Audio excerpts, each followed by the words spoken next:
Well, good morning. We want to say welcome. Uh, we want to thank everyone for coming out on this 19 degree forecast day here in Frankfurt. And we're glad that everyone came out to our Kentucky State University Harold R. Benson Research and Demonstration Farm for our third Thursday workshop for 2026. I first like to say Happy New Year to everyone. We normally do a welcome and a few announcements right before we get started. I would like to say to everyone, we would like for you to pay close attention to our agendas on the back of your program. We're going to have 3 of our workshops not at this location for 2026. So this one through April will be at this location. Our third Thursday for May will be at the Hardin County Cooperative Extension Office. And then in June, we'll be back here at this location. Then in July, we will be in Louisville, talking about urban ag.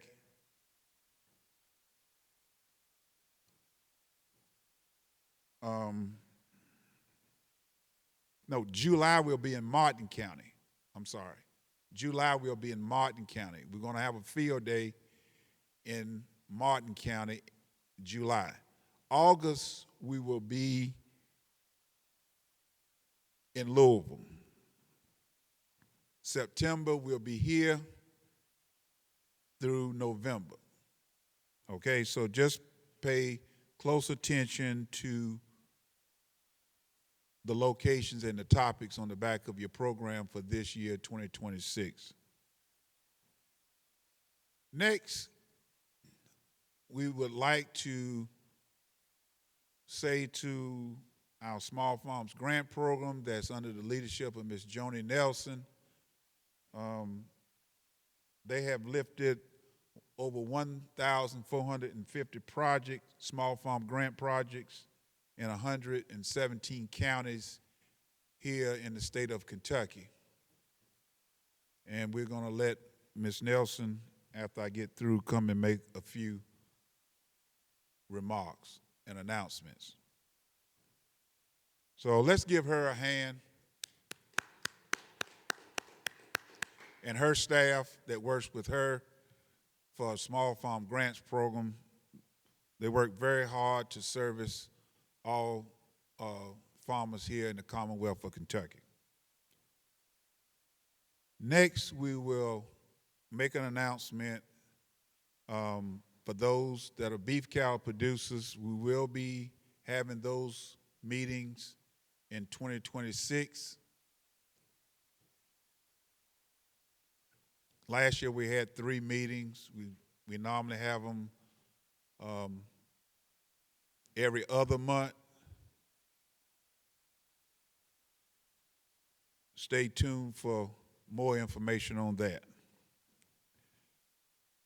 Also, we would like to say thank all of you all that attended our Small Farms Conference in November of 2025. We had an excellent educational experience, and thank you all that attended that event. So at this time, I'm going to have Ms. Joni Nelson, that's over our Small Farm Grant Program here at Kentucky State, to come in and make some announcements.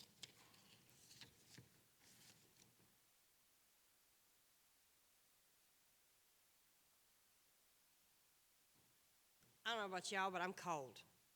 Very, very cold. Do I need that mic? Oh. How's everybody doing today? Are y'all warm enough? Do we need some more heat up in here? Oh, I'm just always cold. So I manage this small farm grant, and we were just funded again for the next 2 years for $1.4 million.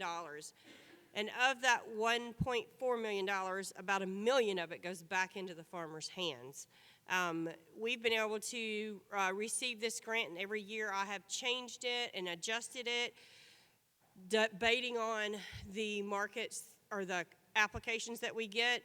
And I tried to make the lifetime limit of $10,000 removed to make it a $15,000, but that didn't go through. However, if you used the education grant before, it was at 500 lifetime limit, and now it's at 1,000. We also have relieved the single piece of equipment over $10,000. Doesn't matter what the cost of the equipment is. If you want up to $5,000 to fund it, you can get it. You just have to prove that you have the matching. Those are the two major changes that we made on the small farm grant that we were able to do. But in 2 years, I'll be fighting for that 15 again. And without further ado, I'm going to let y'all go. If y'all have any questions about the grant, come see me.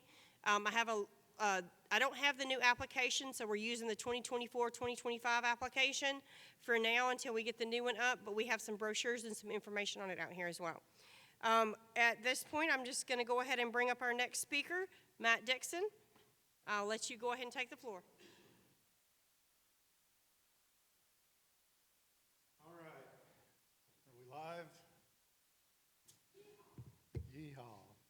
So yeah, woke up this morning, 17 degrees at my house. I'm officially done with winter, that's for sure. But today focuses disaster preparedness, especially on the farm. This has been a major issue for Kentuckians across the state, especially the past decade. One of my most memorable events was this particular storm system. So this is a picture of radar. I live in Georgetown, Kentucky, and I was sitting in my house, I believe it was about 6:30 in the evening back in October 2014, and we had a warm front set up just north of I-64. Through Georgetown. So you have these frontal boundaries. That's a source of uplift in the atmosphere. It's one ingredient to get severe storms going. Need some other stuff to take place, but that's the first one. These what you call supercell thunderstorms, rotating thunderstorms, started developing along this warm frontal boundary. And one was coming toward Georgetown. So guess what? Sirens went off. I took shelter at my house. My shelter is underneath my stairwell. And I heard a little tick-tack, tick-tack, tick-tack. And this is what I saw. Maybe. Oh, I need to use the clicker, right? There we go. So, pea-sized hail covering the ground. Something that you may see in Colorado. But it was right here in Georgetown, Kentucky. Intermixed within that pea-sized hail was quarter to golf ball size hail. So I was being a weather nerd. What I do is I'll send in these pictures to the National Weather Service. I can confirm that we had severe size hail in Georgetown, so they can put a warning on that storm or continue to have a warning on that storm as it progresses east. In this case, it was going toward Paris, Kentucky. Thing that was weird to me, you don't normally see it, is once one storm passes through, it steals all the atmospheric energy, and it's pretty well done for the night. Well, that wasn't the case this time. Another supercell thunderstorm developed. A little hard to see. You can see that hook. Man, I'm going to slip on in here. You can see that hook on the backside of that storm, and it was heading into Georgetown. So while I was being a weather nerd, looking at this pea-sized hail and whatnot, sirens went off again. So what did I do? I went and took shelter again. But this time was a little different. I was underneath my stairwell, and I just heard bang after bang after bang after bang. Turns out I had baseball-sized hail at my house. Again, a little hard to see in the picture, but keeping the same sport, it sounded like the entire Scott County High School baseball team brought their baseball bats and was just banging on the side of my house. Ended up having about, it was $20,000 to $25,000 worth of damage. Thank goodness for insurance. That's what it's there for. But I got a phone call from the National Weather Service. They knew I lived in Georgetown. A tornado was spotted in Paris, Kentucky, confirmed by spotters. And National Weather Service, what they do after there is a tornado spotted or damage on the ground, they have to go out and confirm that it was a tornado or straight line winds. So they do what you call a tornado survey. Based on the damage, they'll put a particular estimate as to how strong that tornado or damaging winds was. So they asked me if I could help out, go out the next morning, so I did. Left my house at 7 a.m. This is a picture of that tornado in Paris, Kentucky. This is what I saw the next day. 2 separate tornadoes, actually. The 2 on the left were in Paris at a subdivision. The one on the right there, the third one, was actually in Cynthiana. They ended up both being EF1 tornadoes, 100, 110 mile per hour winds. Doesn't sound that significant. On the enhanced Fujiya scale, that's considered a weak tornado. I hate saying weak tornadoes because the power of Mother Nature is unreal. But you can see what a weak tornado can do. Over on, can't quite get the pointer going. Over on the right picture here, those holes in that shed there, those were 2x4s that were thrown through the side of the shed. Now over here on the left, these are just a couple houses I looked at. One in particular, the memory stayed with me. I was walking around the house and noticed a wall was blown out into a driveway. And the owner of the house came up and tapped me on the shoulder, said, "Can I help you?" And I told her I was just helping out the National Weather Service, determine the intensity. And she goes, "Well, I'll tell you, I heard the sirens go off. Curiosity got the best of me. And I walked to my kitchen window. Leaves flew past the window, branches flew past the window, tree falls down, here comes the tornado. Tornado ripped her kitchen wall out, ripped her with it, and she landed face first in her driveway. She had something like 10, 15 stitches in her lower lip. Curiosity gets the best of us. I get it. But we have to take shelter in these situations. I didn't tell her this at the time. She was visibly still shaking. Very traumatic event. But there was a bathroom right smack dab in the middle of her house with all 4 walls and the door still standing. One of my biggest pet peeves whenever I go out across the state and whatnot, maybe on this subject, may just be severe weather in general, is, Matt, I've seen 90, 100 tornado warnings in my life and it's never hit me. Well, doesn't mean the next time it won't. And the past decade, we've seen some big-time tornadoes in the state of Kentucky.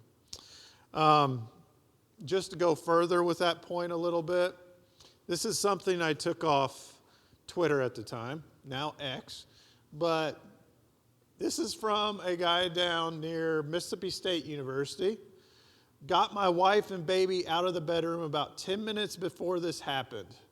We are in Darling Estates in Fultondale. Thank you, Weather Radio. So I'll talk about weather radio today. It'll get you up in the middle of the night when you're sound asleep and tell you to take shelter. You can only imagine what would have happened if they didn't take shelter at this time. That's piercing their master bedroom, bed right there. So something else. Power of Mother Nature is unreal. Today, we're going to go through several different topics. I always like to have a little fun with these presentations, so we're going to have a little weather trivia. I know you all are weather nerds at heart. We'll talk about natural disasters throughout Kentucky history and even the past decade. The trends in severe weather here in Kentucky, staying prepared both for your family and on the farm, and a new weather app that we've developed in the UK Ag Weather Center. I guess before I go any further, I am a meteorologist for the University of Kentucky. I work for an organization called the UK Ag Weather Center, and our whole goal is to minimize weather and climate-related surprise for the common Kentuckian. For the most part, we focus on agriculture. But again, the past decade, big focus has been disaster preparedness. So, all right, starting out with weather trivia. What is the hottest temperature ever recorded by a weather station in Kentucky history? Is it 104, 119, 109, 114? A's in the room. B? C? We got a C there. You said D, right? We got a lot of D's. All right. D1. Congratulations. I'm sorry I didn't bring prizes. It's terrible. So 114 degrees, Greensburg, Kentucky, back in the 1930s, July 28, 1930. Hot day all around for the state of Kentucky. Over in western Kentucky, they got up to 109, 112. Even up this way, Louisville, 107, 111. Frankfurt at 106 on this day. So what I'll say is, we typically don't see anything near these kind of high temperatures anymore. We live in a climate now, our summers are very humid anymore. And that humidity prevents us from reaching temperatures like this. We really need dry air in place to get very high temperatures at this level. So you'll notice the past 5-10 years in Kentucky, we'll see people occasionally hit 100 degrees, triple digits, but it doesn't go much higher than that. So I can't recall seeing 105 or whatnot, probably since 2012 when we had that major drought in western Kentucky. What was the coldest temperature ever recorded in Kentucky? A minus 37, B minus 32, C minus 25, or D minus 19? I hear C's. Anybody else? B? What'd you say, D? Got to go with a different letter, right? All right, minus 37 degrees. So, believe it or not, this happened right down the road in Shelbyville, Kentucky. So, this was a part of the 1994 big-time snowstorm in this area. Anybody remember that one? Yeah. So, Shelbyville actually saw 2 feet of snow during that event. So, normally, after these types of winter storm, after the snowfall event, usually we have a bout of Arctic air that moves into the region. And we have what you call radiational cooling in effect. So the sky is clear, winds go calm, and temperatures just absolutely plummet. And in areas that saw the most snowfall, that's where you typically see the lowest temperatures. So in 1994, minus 37 degrees in Shelbyville, Kentucky. 2015, we got close again. Richmond, Kentucky saw 2 feet of snow. They got down to minus 32. Now, I wasn't around for 94. I was still in Indiana at the time. I don't remember how cold it got up that way. But I was around for 2015, and let's just say I didn't stay outside very long. So, all right, 2 more. Strongest wind speed ever recorded by a weather station in Kentucky history. 170, 85, 100, or 120. A's in the room? B? C? Or D? All right. I'm not a very good auctioneer, so. But D, 120 miles per hour. Now, key word here is recorded by a weather station. I'd say most of the time after you get 100 miles per hour, the station's probably gone. But in this case, this was recorded in Princeton, Kentucky, December 2021. That's when that big EF4 tornado moved through the western half of the state.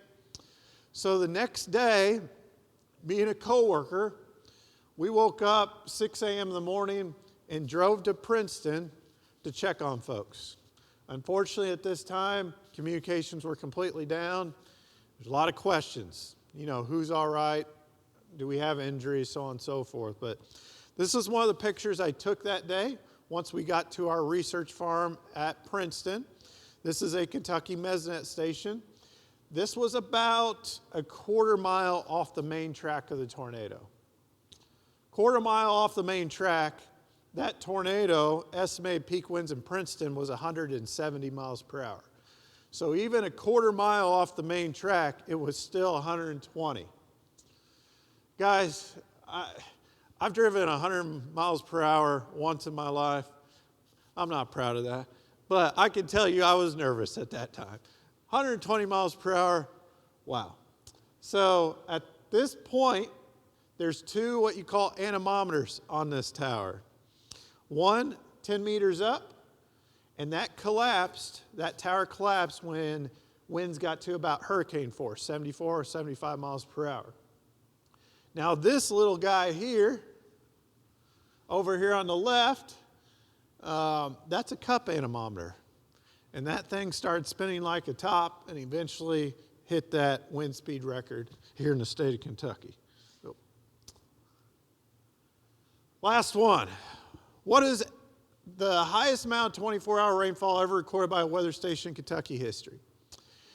8 inches. You know what, guys? I've been meaning to change this presentation. I swear we see 8 inches like once a year someplace in Kentucky. So take that off. Is it 13, 11, or 15 inches? C, heard some D. All right. Maybe all around? C, all right. 11.28 inches in 24 hours. So, unfortunately, this happened July 2023. Unfortunately, it hit Mayfield, Kentucky, same location that got hit by that EF4 tornado. It's been unreal down that way, but this is a picture near downtown Mayfield, just underwater. And this has been a problem. I'll talk about this a little later in the presentation. With this warmer climate in place, warmer air holds more moisture. So back when I was a kid, a 1 to 2 inch storm, that was a good storm. Now we see 1 to 2 inch storms all the time. Now it's the 3 to 4 inch storms, but on top of that, we're getting big time storms of 8, 9, 10 inches at times. So natural disasters across Kentucky history. We're littered with natural disasters. What we've seen in the decade, it's not necessarily anything new. The Great Flood of 1937. We saw the flooding in eastern Kentucky. This is one of the biggest floods in Kentucky history. Louisville saw 15 inches of rain in 12 days in January. Now in January, vegetation isn't soaking up that rainfall like it would in June, July, August, you name it. So it came down so intense, nothing was soaking it up. It all turns into runoff, right? So water eventually made its way to the river. The Ohio River crested 30 feet above flood stage. 30 feet above flood stage. You can imagine, can you guys tell what's stuck up in that tree? That's a horse. Horses can't climb trees. So you can imagine, water rose, horse got caught up in those flood waters, eventually got caught up in the tree, the water receded. I'm going to make the math easy. Take a guy there at 6 feet tall. It's about 6, 12, 18 feet to the hind legs, 24 feet to the head. Something you don't see every day. Easter freeze 2007. A $1 billion agricultural disaster caused by cold temperatures. At the end of March that year, I always say it was a biological explosion. We had temperatures in the 80s, the 70s. Vegetation just sprung into life pretty quick like. We had fruit trees going into bloom. We had winter wheat, alfalfa, moving into more advanced developmental stages. We had farmers putting corn and beans in the ground, get a head start. But guess what happened after that? Arctic air moved in, we had temperatures plummet into the teens, and it resulted in a $1 billion disaster across the Southeast and the Midwest. January 2009 ice storm. I do not like ice. One of my good friends, another meteorologist, I'm going to steal it from him. He only likes ice in his margaritas. We don't like ice falling from the sky. This is the January 2009 ice storm taken from the airport out in Paducah, Kentucky. 1 to 2 inches of ice accumulation on tree branches, power lines. Now, we had something similar in this area in 2003, the bluegrass ice storm. I hate to say this, we are due. We are past due. It's been since 2009 that we had an ice storm of this extent. Sure, we have ice storms, a 1/4 inch, a 1/2 inch of ice accumulation. They can be very impactful in themselves, but with this event, 2003, folks were without power for 2 weeks, sometimes more than 2 weeks. Are we prepared for something like this to happen again? April 3rd, 4th, 1974, super tornado outbreak. Some of you all may remember this. 148 tornadoes over 13 states. I'd classify this as a top 3 tornado outbreak in recorded Kentucky history. Now, the craziest statistic, 148 tornadoes is crazy in itself. 30 of those tornadoes were rated F4, F5.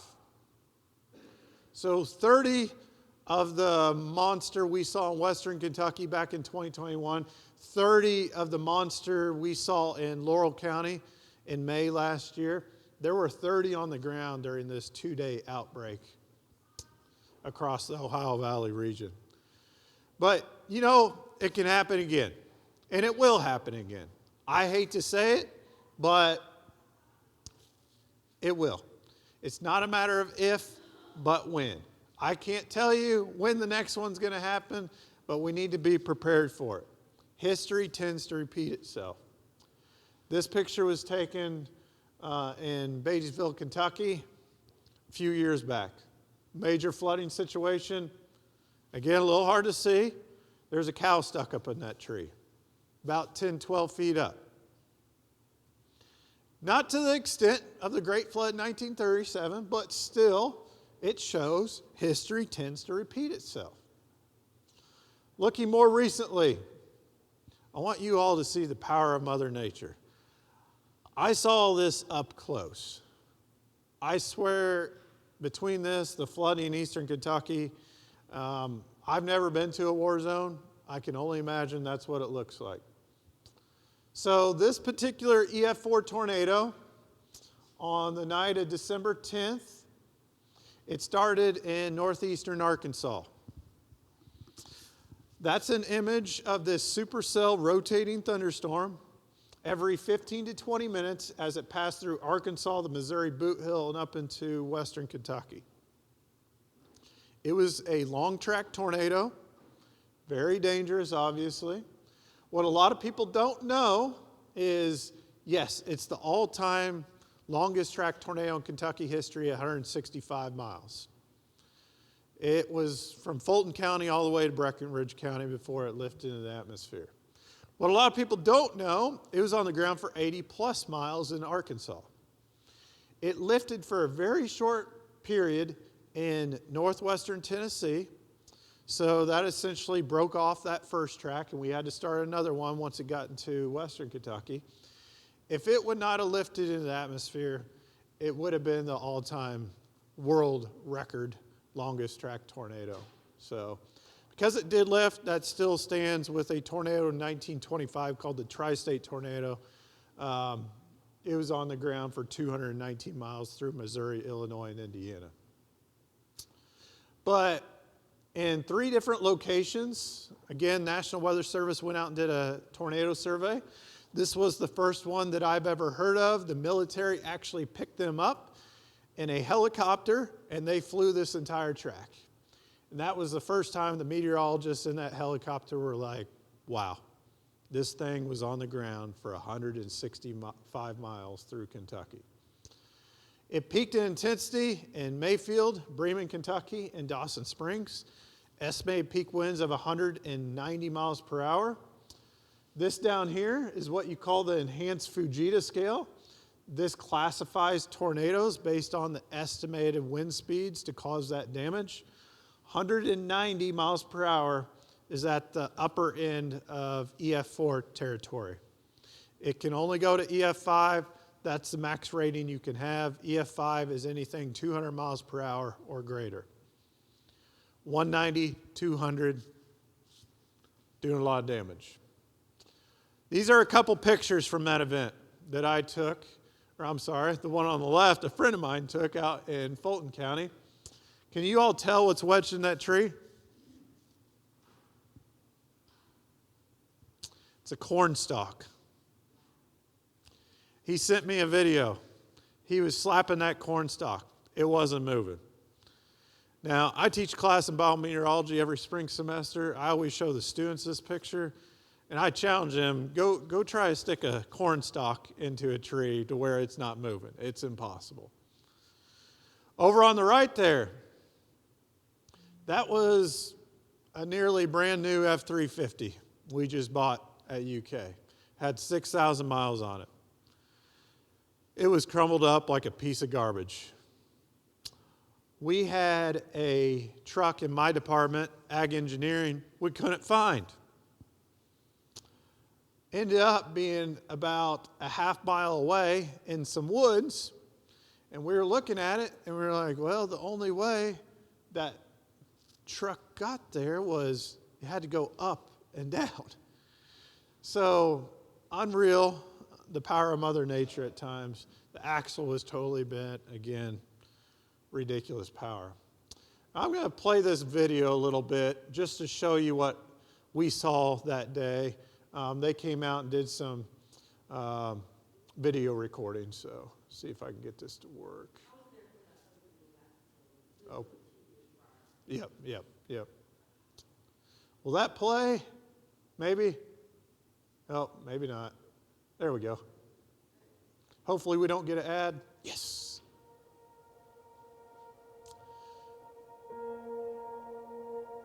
We won't watch this whole thing, but just to give you guys an idea, this was the Princeton Research Farm before the tornado hit. As you mentioned, we had just built a brand new facility out there, right there.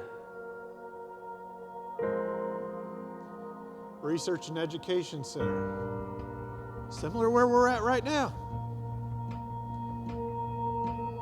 Before, and this is what we showed up to that next day. We're about 30 hours after the storm went through. We haven't seen a long track violent tornado That's that like brand this new in building. Kentucky for quite some time. We're at Princeton, Kentucky at the Research and Education Center. It's also the home for the Grain and Forage Center of Excellence. We saw a very strong to violent long There's track that tornado F-350. pass through the region. Obviously significant damage, something no one wants to see, no one wants to see in their lifetime. This is a very unique situation. We have no loss of life. This is what I want to keep reminding everyone. We had minor injuries, no loss of life. We do have some people who work here who lost their homes as well. So their place of work was destroyed and their houses were destroyed also. But we're thankful, considering the devastation around us, we're thankful that You all can see the devastation all we of our saw that people are day. I'm kinda going to keep going Very forward. populated. As we speak, well, learning that we might most of our click buildings out are of it. condemned. Sorry. Even the new one that There we go. Thank you.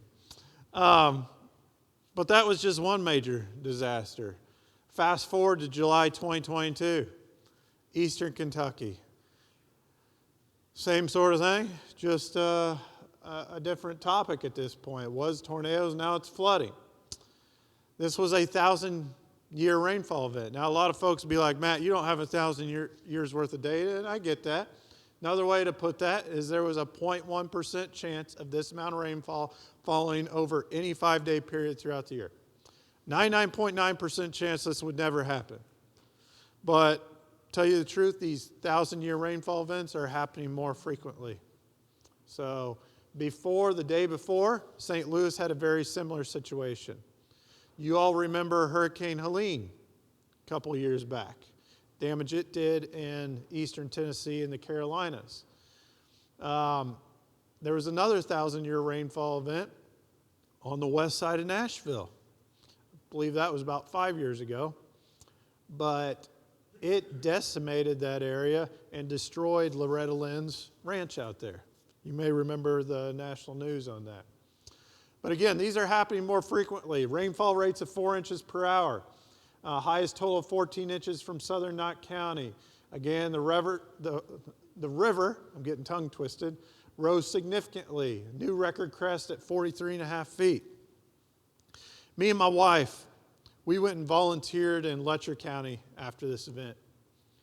And of course, I'm the weatherman. She's a dietitian. She's looking around. She's like, how does this happen? And I said, well, if you have 10 inches of rainfall falling on every square inch of these mountains, it only goes one place. Gravity's taking it downward into these populated valley regions. So those are some pictures taken from the event. I want to point out here in bold at the bottom, this amount of rainfall could overwhelm any location across Kentucky. It would overwhelm Frankfort. It would overwhelm infrastructure in Lexington, Bowling Green, you name it. This amount of rainfall is no good. If I go back real quick, another story that's really stuck with me while I've been at UK after this event. You know, we can see the physical damage. That's what you're going to see on the news, so on and so forth. But there's the mental aspect too. After the tornadoes in December 2021, there was another tornado outbreak New Year's Day that following year.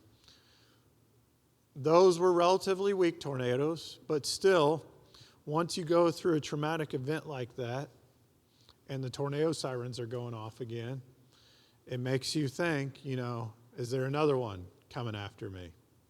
So kind of a PTSD kind of aspect to it. On this event, one of the county agents out there was telling me, this happened in the middle of the night, 2 a.m. in the morning.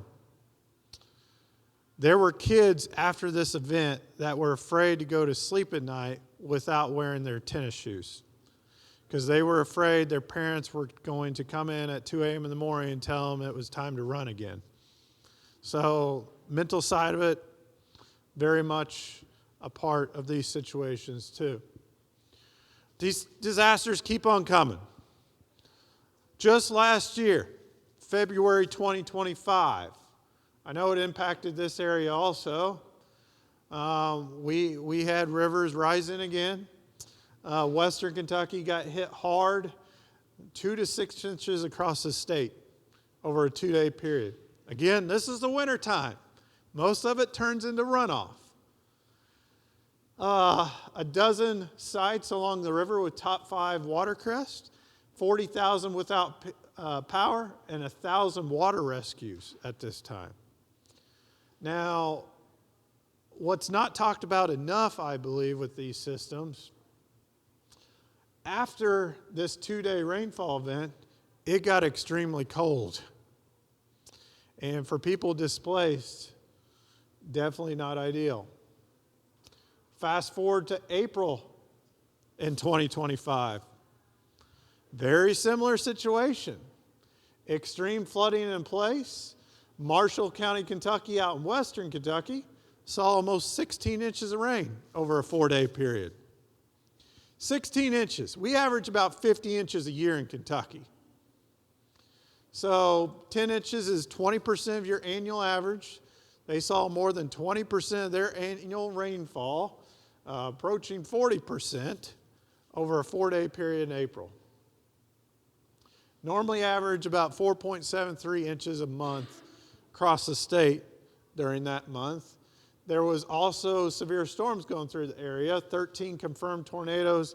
Louisville saw an EF3 tornado confirmed at 145 miles per hour. So they keep on coming. How can we see the frequency of these events? One of the ways is through what was the National Centers of Environmental Information. This is now through an organization called Climate Central. But they track the number of billion-dollar weather and climate disasters across the U.S. on an annual basis since 1980. These were all the billion-dollar weather and climate-related disasters in 2025. You can see there's kind of a hot spot epicenter right over Kentucky. That's going to include May storms, that's going to include April, you name it. But 23 separate billion-dollar disasters across the U.S. in 2025. In 2024, we saw 27. The year before, in 2023, we saw 28. 28 was the record. But it's been consistently getting to, into those 20s here recently.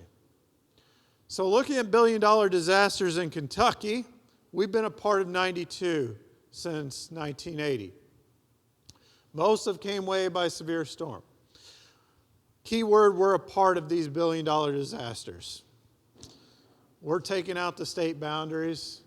You see tropical cyclone on there, 5. Well, Matt, hurricanes don't hit us. Well, we do have the remnants of the hurricane come up into Kentucky and do damage at times. Hurricane Katrina came up into Kentucky.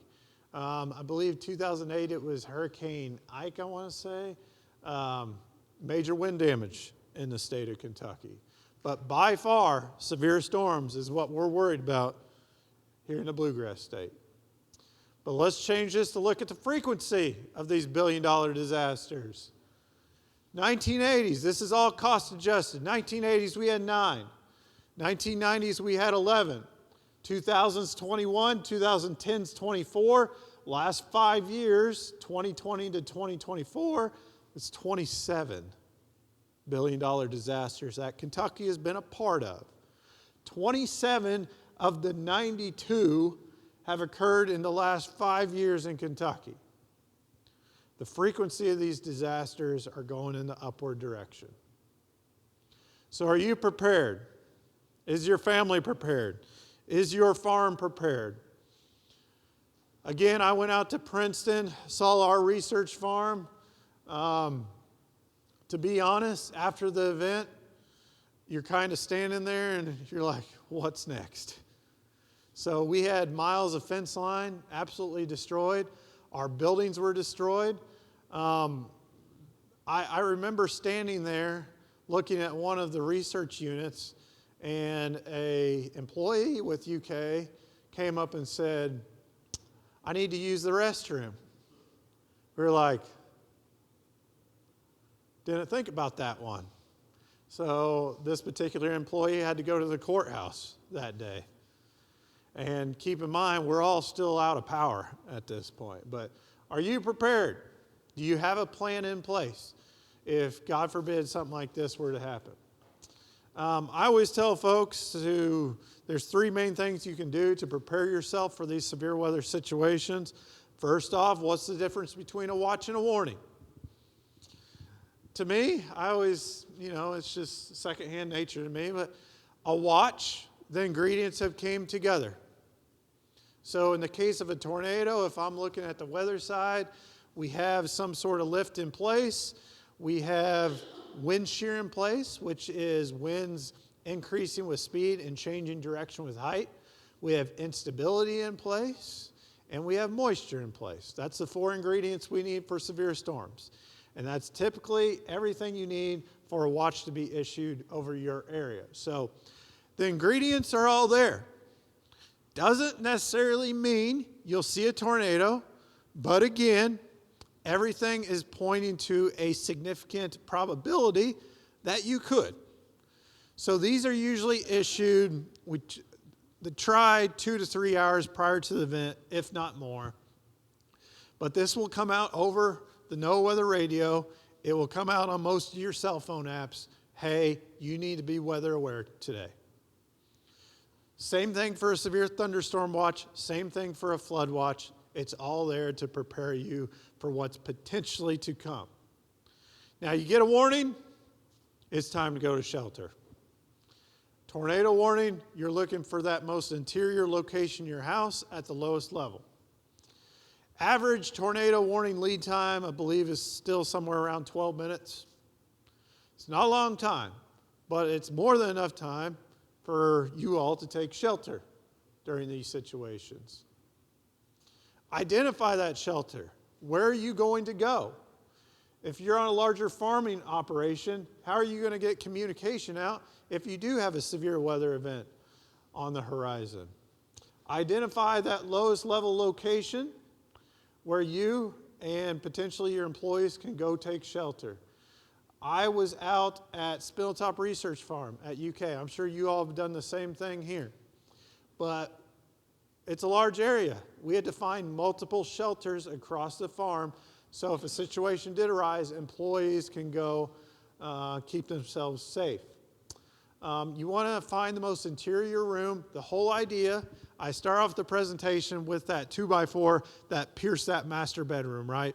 We're trying to put the most walls between you and the outdoor environment. So the most interior room, that's where you want to go. Lowest lying location in that house, building, whatever it may be, that's where you want to go. You do not want to be in a mobile home. I cannot say that enough. I've seen exceptional damage to mobile homes. They can really only withstand 80, 90 miles per hour, and they're flipping over. 80, 90 miles per hour is about as weak as a tornado as they come. And even that weak tornado can flip a mobile home over. And that's with straps on it. These two images over in the lower right-hand corner, I thought this was extremely cool. Emergency management in Scott County. There were two larger mobile home districts in Georgetown, and emergency management got some funding to put these shelters in place at these parks. So I can't remember, it may be about $100,000 a piece, I can't quite remember, but it fits about 100 people. It can withstand winds, if I remember right, of 175 miles per hour. So a very extremely strong tornado. And it's built in a way where it's just going to deflect debris if it's being thrown your way. So those two pictures are an example. The one on the left was actually at my brother's house in Oklahoma.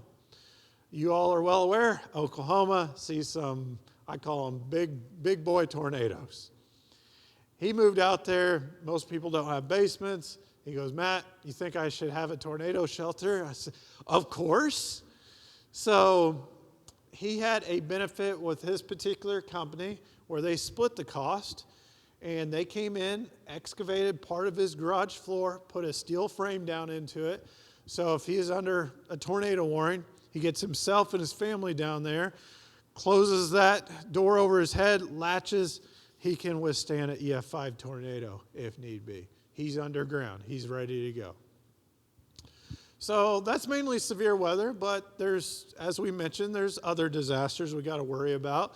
A major ice storm coming through. Maybe you're on the farm. Can you go 2 weeks without power? Is that something that you've thought about? Like, it's bound to happen at some point. What if you're in a drought situation and you have limited access to water and you have 100 head of livestock? Are you ready for something like that? Luckily, the past 4 years we've had drought in Kentucky. They've been relatively short-lived. They've still been very impactful, don't get me wrong, but luckily it hasn't proceeded to the point of hydrological drought where we have reservoirs starting to run low, but it can happen. What if you have communications down? You can't get a hold of anybody. What if you do have down fence, loose animals out there? This is what we had to deal with in western Kentucky. Unfortunately, we had animals perish in this storm. So, got to be ready. Plan scenarios that extend out a week. I also want to mention, in my department at UK, I am what you call the Building Emergency Action Coordinator. So we have this 40-page booklet of what we're supposed to do if we have a scenario like severe weather, maybe we have a chemical spill, so on and so forth.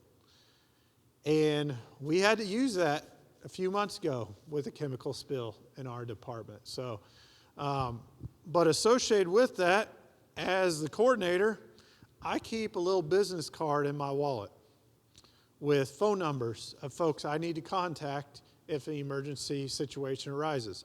This happened in a chem lab. I'm a meteorologist. I don't know anything about chemicals, to be honest. So I had the lab manager on speed dial, called him, fire department came, so on and so forth. We got the situation taken care of. But in the case of a farm, maybe it's your insurance agent, maybe it's your local veterinarian, maybe it's your county extension agent. Having all that information in one spot can really relieve your stress level whenever you are seeing physical damage like this out there. So, do you have multiple ways of receiving warning? Multiple ways is the key word. So, I tell everybody, please go buy yourself a NOAA weather radio over there on the right. That's just one example. I know Midland, they put out, I think most people, if they buy a weather radio, it's from Midland. But there's multiple different radios out there. Just as long as you see NOAA on there, should be good to go. $30, $40 can save your life. I was growing up back home in 2005. There was an F3 tornado that went through the Evansville region, and it killed 25 people. Unfortunately, it went through at 2 a.m. in the morning. A lot of folks were sleeping.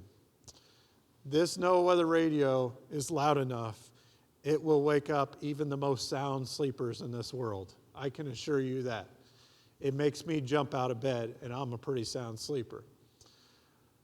I say get one of those because many people might have a weather app, and I'm going to talk about one in a second, Weather Alert. Even my app, Weather Alert, you get the buzz, buzz, beep, beep. Usually it's not loud enough at 2 a.m. in the morning to really get you up out of bed. But it's another source of receiving severe weather information. It could be the radio, it could be the apps, it could be TV, it could be radio, as long as you have multiple sources of receiving this information. So this leads me to the new UK Ag Weather Alert app. This came out about 2 years ago. It's called Weather Alert. It's been a process. Phase 1 is done. We're getting ready to start Phase 2 at the end of the month, but Phase 1 is available on both app stores. I can pass out some cards with QR codes that can send you to the Apple Store and the Google Play Store on Android. But this was brought to you all by some collaborative funding from SCAHIP, Southeast Center for Agricultural Health and Injury Prevention, UK Land Grant Engagement, and my department, Biosystems and Ag Engineering. So again, I'll pass out the cards with those QR codes here in a second. But this is a look at the app. Simple is what I was going for. You log into the app, or I shouldn't say log in, you just download the app. It'll ask you if you want to receive alerts. That's for those life-saving NWS alerts. It will ask you if it can use your location. We are not collecting any data. The location is specific to where you are so we can get the weather data to you all. So this will zone into your GPS location. Don't have to allow for GPS. You can set up to 16 locations on this app. But you get the current conditions, hourly forecast, daily forecast. Very general weather forecast, something that you'll see on most of the weather apps out there. I have another page dedicated to my ag weather update. I talk about, what's happened in Kentucky recently, what we can expect going forward. We have a high-resolution radar. Told people when we did this, I want to do it right. So we're paying all the money on our end. This app is completely free for you all. We are Extension. We are here to help you all out and the communities across the state. Completely free. You can zoom all the way into your farm. You can zoom out across the entirety of North America. You can be as much of a weather nerd as you want to be. Another page for Extension Disaster Preparedness and Recovery. Unfortunately, disasters do happen, as we've seen today, and this is a page dedicated to helping folks get back on their feet quicker. Also information on, we always have questions on where to make donations, so we put that information on there also. Yes, sir. Yes. Yep.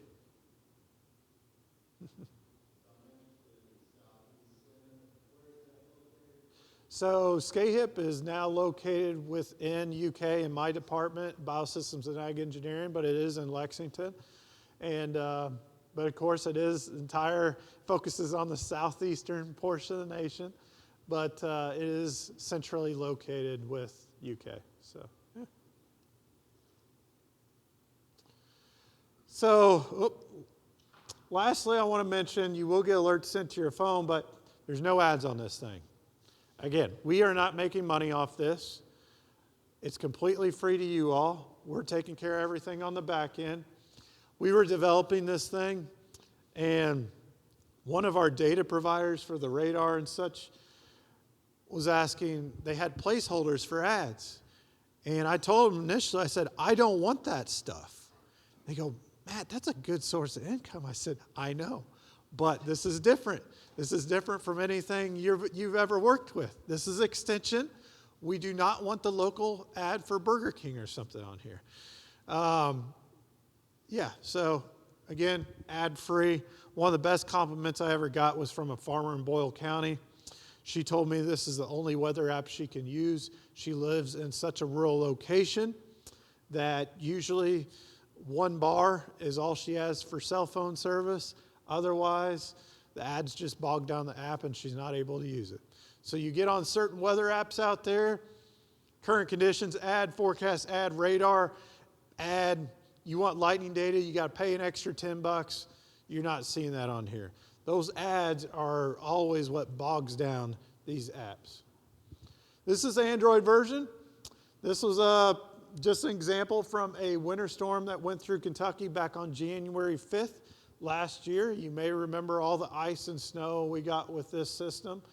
But just an example, you can see the difference in precipitation type over here in the third image. Showing snow up there in northeastern Missouri and even some rain showers and mixed precipitation down along the southwest portions of Missouri. Get alerts sent straight to your phone. Image there in the pink is my wife's phone. Wind advisory issued for Scott County at this time. Over on the right, lightning has been detected within 15 miles of Georgetown. So again, it picked up on my GPS location. It took the data on the back end, saw lightning in the area, and said, Matt, you need to go someplace. You need to go take shelter in your car. You need to go to your house. You need to get out of the field. So for agriculture, I thought this was huge. You're out farming, you're on a open air cab. We want to get you out of the field. This is a look at that radar. Again, I'll speed through these pretty quick but you can add overlays. I always tell people to add the overlays. It's in the upper right corner. It looks like boxes that are overlaid with each other. I always tell folks to at least push NWS alerts and lightning.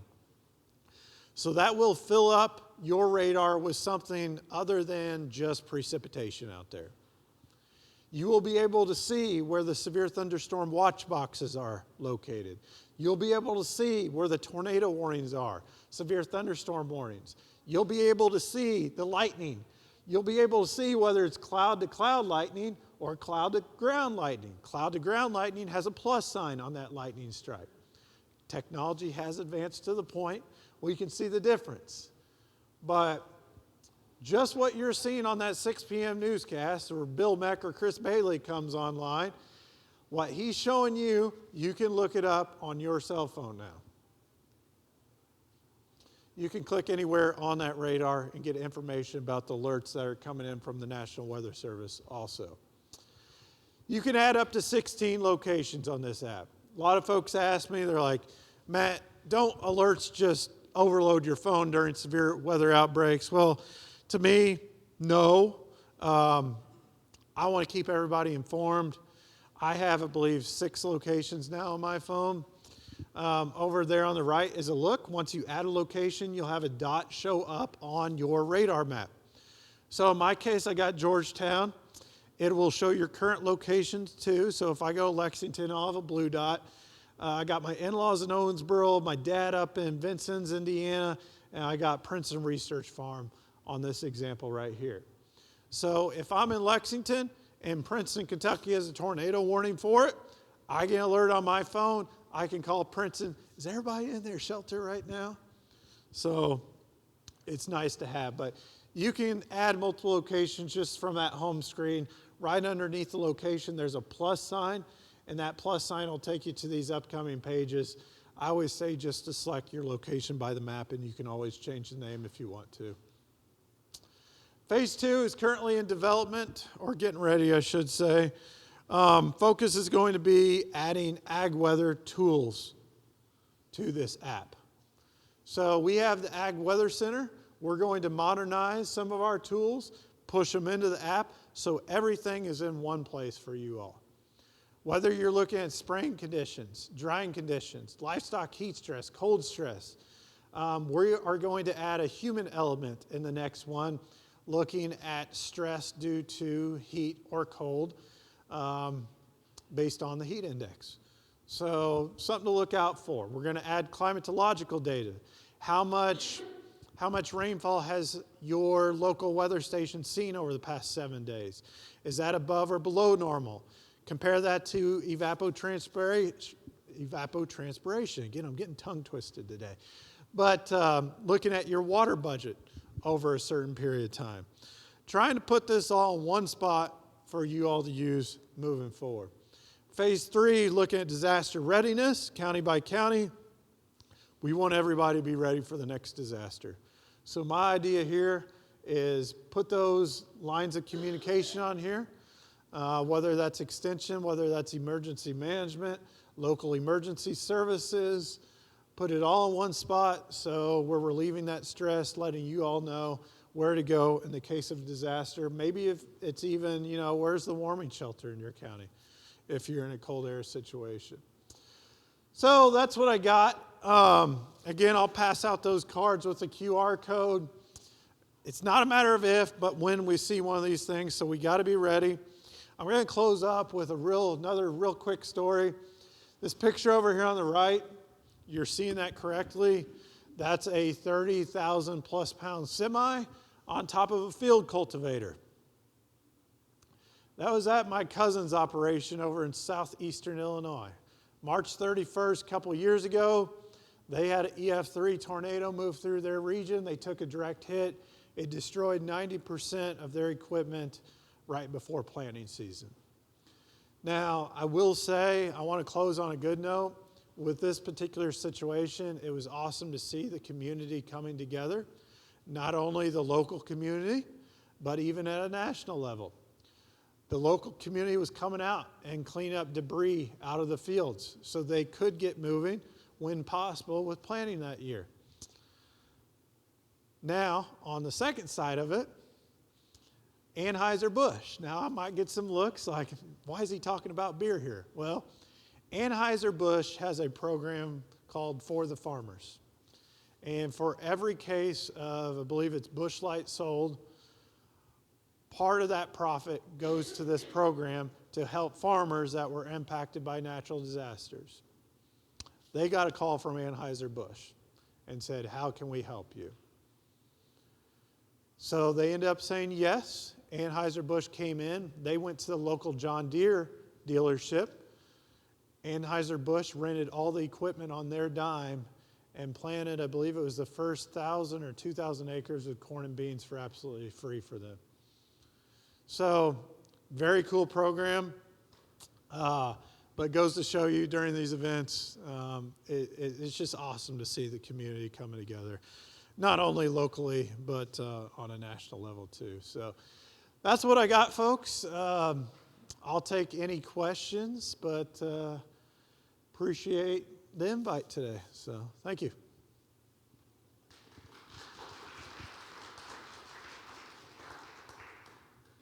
Yes, sir.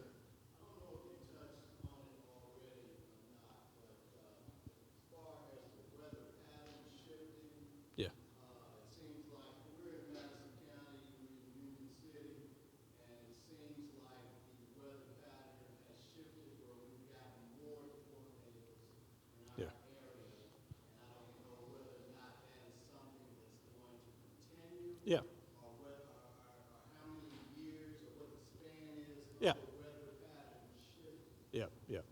So yes, natural disasters are increasing in frequency. Now that includes everything. That's tornadoes, flooding, drought, you name it. Severe weather has really been increasing in frequency.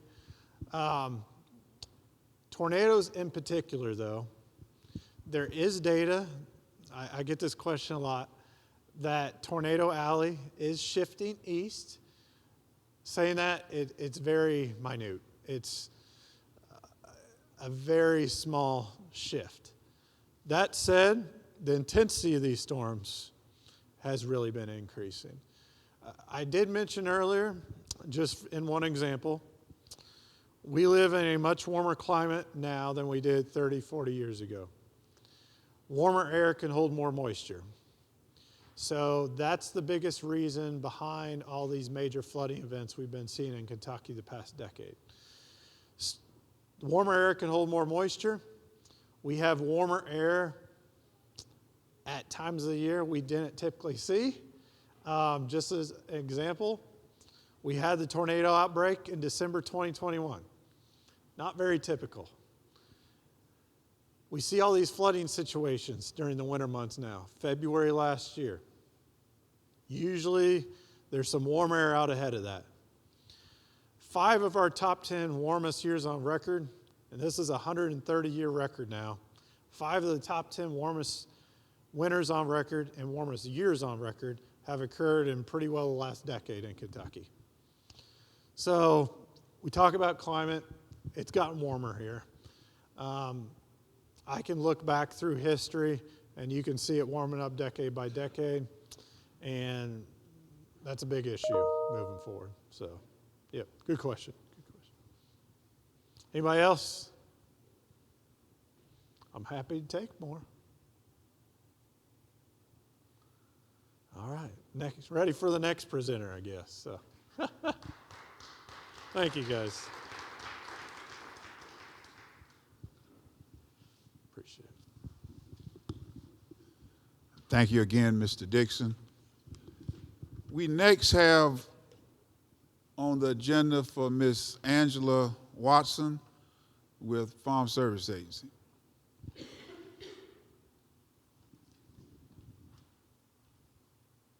you. Try to hold too many things at one time here. Okay, that's not my phone. Is this your phone, Matt? You're welcome. Okay, I'm not always coordinated enough with the clicker and the things. Let's see how I do here. Good morning. I'm so happy to be here. As Ed said, my name is Angela Watson, and I work for the Farm Service Agency. Is everybody in here familiar with Farm Service Agency? I recognize a lot of faces, so I think everybody is. We are one of several agencies under the USDA umbrella, and we are one of only a few that are customer facing. That's why most of our farmers know who we are. Most of you, or a lot of you, have met me before. I am the Beginning Farmer Coordinator for Kentucky for USDA. So I represent not just FSA, who I work for, but also NRCS, Risk Management Agency, RMA, that's your crop insurance people. And after lunch, I understand you guys are going to get a lot more information about crop insurance, so I'm going to skip over that today. But I also represent rural development often when I'm at these.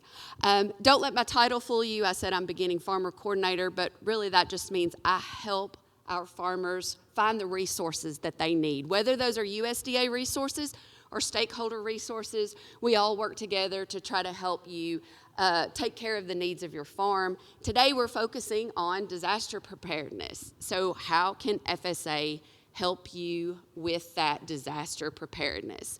And a lot of times we come into play after the fact, right? And it's like, oh no, I've had this disaster happen. Now what do I do? How do I recover? How do I move forward? You know, Matt mentioned that. How do you move forward? And we are not the ones that step into the gap immediately, right? Nothing moves very fast with the federal government, let's just be honest. And so we can't step into that breach immediately after that disaster has occurred. But we do have a number of tools that can help you prepare, keep your farm as prepared as possible, and we do have programs that come into play after the fact. So today we're mostly focusing on some funding and things like that. So I mentioned, just broadly speaking, what we're going to start with FSA. I'll briefly touch on what a couple of the other agencies can offer, especially with disaster preparedness as well. But with FSA, we have both farm programs and farm loans.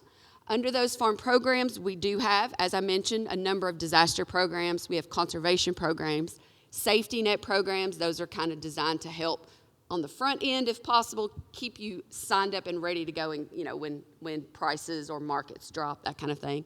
And then risk management programs as well. On our loans, we have ownership loans, operating loans, micro loans, and loan guarantees. So let's talk a little bit more about loans. Now, I'm going to give you a caveat here. I work on the farm program side.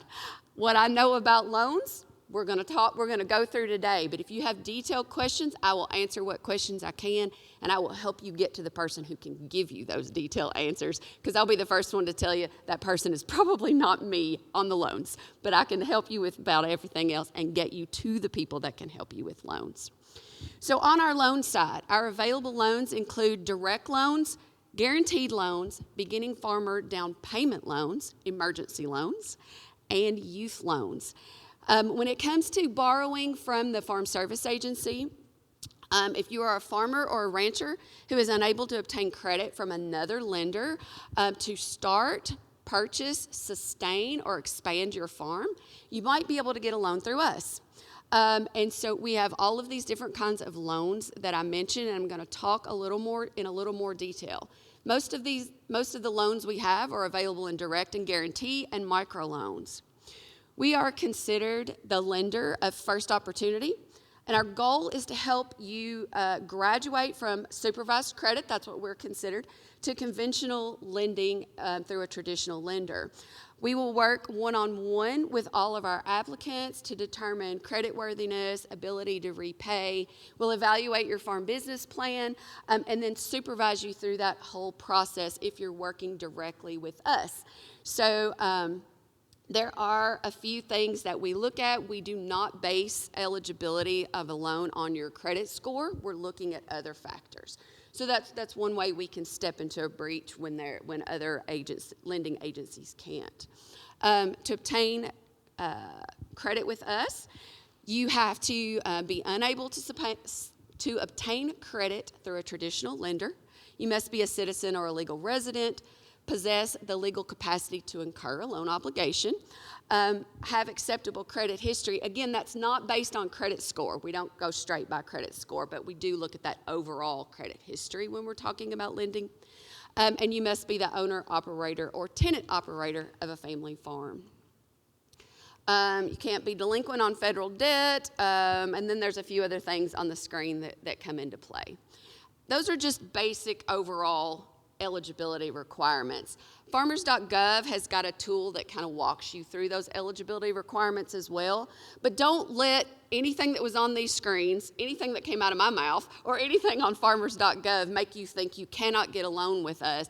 I tell everybody, no matter what those initial assessments say or those bullet points make you think, the best way to find out if you qualify for one of our loans or if one of our loans can suit a need is to sit down with a loan officer.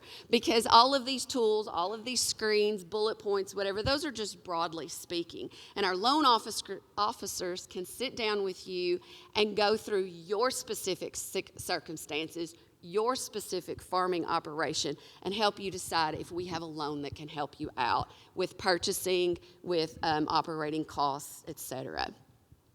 So our loans, as I mentioned earlier, I went too far. Direct loans. So if a direct loan means you're working directly with our loan officers, your loan is handled by us, we're with you from start to finish. We have operating loans that are direct loans, and we have ownership loans that are direct loans, micro loans. Our emergency loans are all direct loans, as are our youth loans. We are the borrower, we are the lender in that situation, like I said, working specifically with you as the borrower. The collateral for our loans can vary. We'll look a little bit more at that as we go into some of these specific kinds of loans. Our loans can be secured from anywhere to 100% or 150% even on that loan. We can help, fund those additional costs. All right.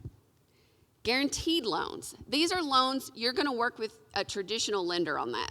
So you go to your bank, the bank you're used to banking with, the loan officer you're used to working with, you're interested in an farm ownership or an operating loan, and you're like, hey, how about I look at one of these guaranteed loans? Now, every lender out there is not an approved guaranteed lender, but they ought to be able to get you to the one who is if it happens not to be them. But with a guaranteed loan, you're going to work with that traditional bank, and FSA, your federal tax dollars, are going to come alongside of you and guarantee that loan, just like it says. What that allows you to do is get better terms, 100% financing, things like that, different closing costs, longer terms. And so those things can come in handy. Again, the interest rate's going to be a little bit lower on those guaranteed loans than you would get through that traditional bank. Okay. Operating loans. These are just like what they sound like. Equipment loans, livestock loans, production expenses, all of that kind of stuff. These can be used, just for traditional operating your farm. But these can also come into play as part of an emergency response, right? We'll talk about emergency loans, and those are a little bit faster to get moving, but for the same reason. But these operating loans can help cover that breach that you may have because a disaster occurred. None of us want that disaster to occur, but it feels like it's even more devastating if we aren't prepared for the just-in-case situations, right? Ownership loans allow you to purchase the land, make capital improvements, put into place some conservation methods and things like that if that's what you're looking for. These, again, are both available in both direct and guaranteed loans, and they can be repaid in up to 40 years with a limit of $600,000 on those. And I didn't mention on the operating loans, those terms are 1 to 7 years and up to $400,000. Microloans. These are limited to $50,000, but it is a much simpler application process. It's easier to qualify for these. And again, these are something that can be very handy for that short-term get over the disaster kind of a thing. If you're looking for operating expenses, they can be very beneficial in those situations. And since that's what we're focusing on today, I did want to point that out. You can use those to purchase land and equipment. You can use those for operating expenses and different things like that. And again, don't let anything on this screen make you think you don't qualify or it's not for you. If there's even a glimmer that you think this might be beneficial to you, it is worth your time to sit down with a loan officer and go through all of the ins and outs of how these loans can work. I do want to mention our beginning farmer down payment loans. We call them beginning farmer, but just like my title, it's not just beginning farmers. Yeah. Sure.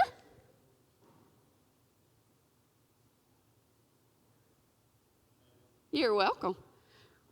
We can also make these slides available if anybody wants them. Absolutely can do that. So on our down payment loans, these are used to partially finance a purchase when it's a family farm you're purchasing. These are a great way to help new farmers transition into agriculture, because we all know how expensive it is to farm, to start farming.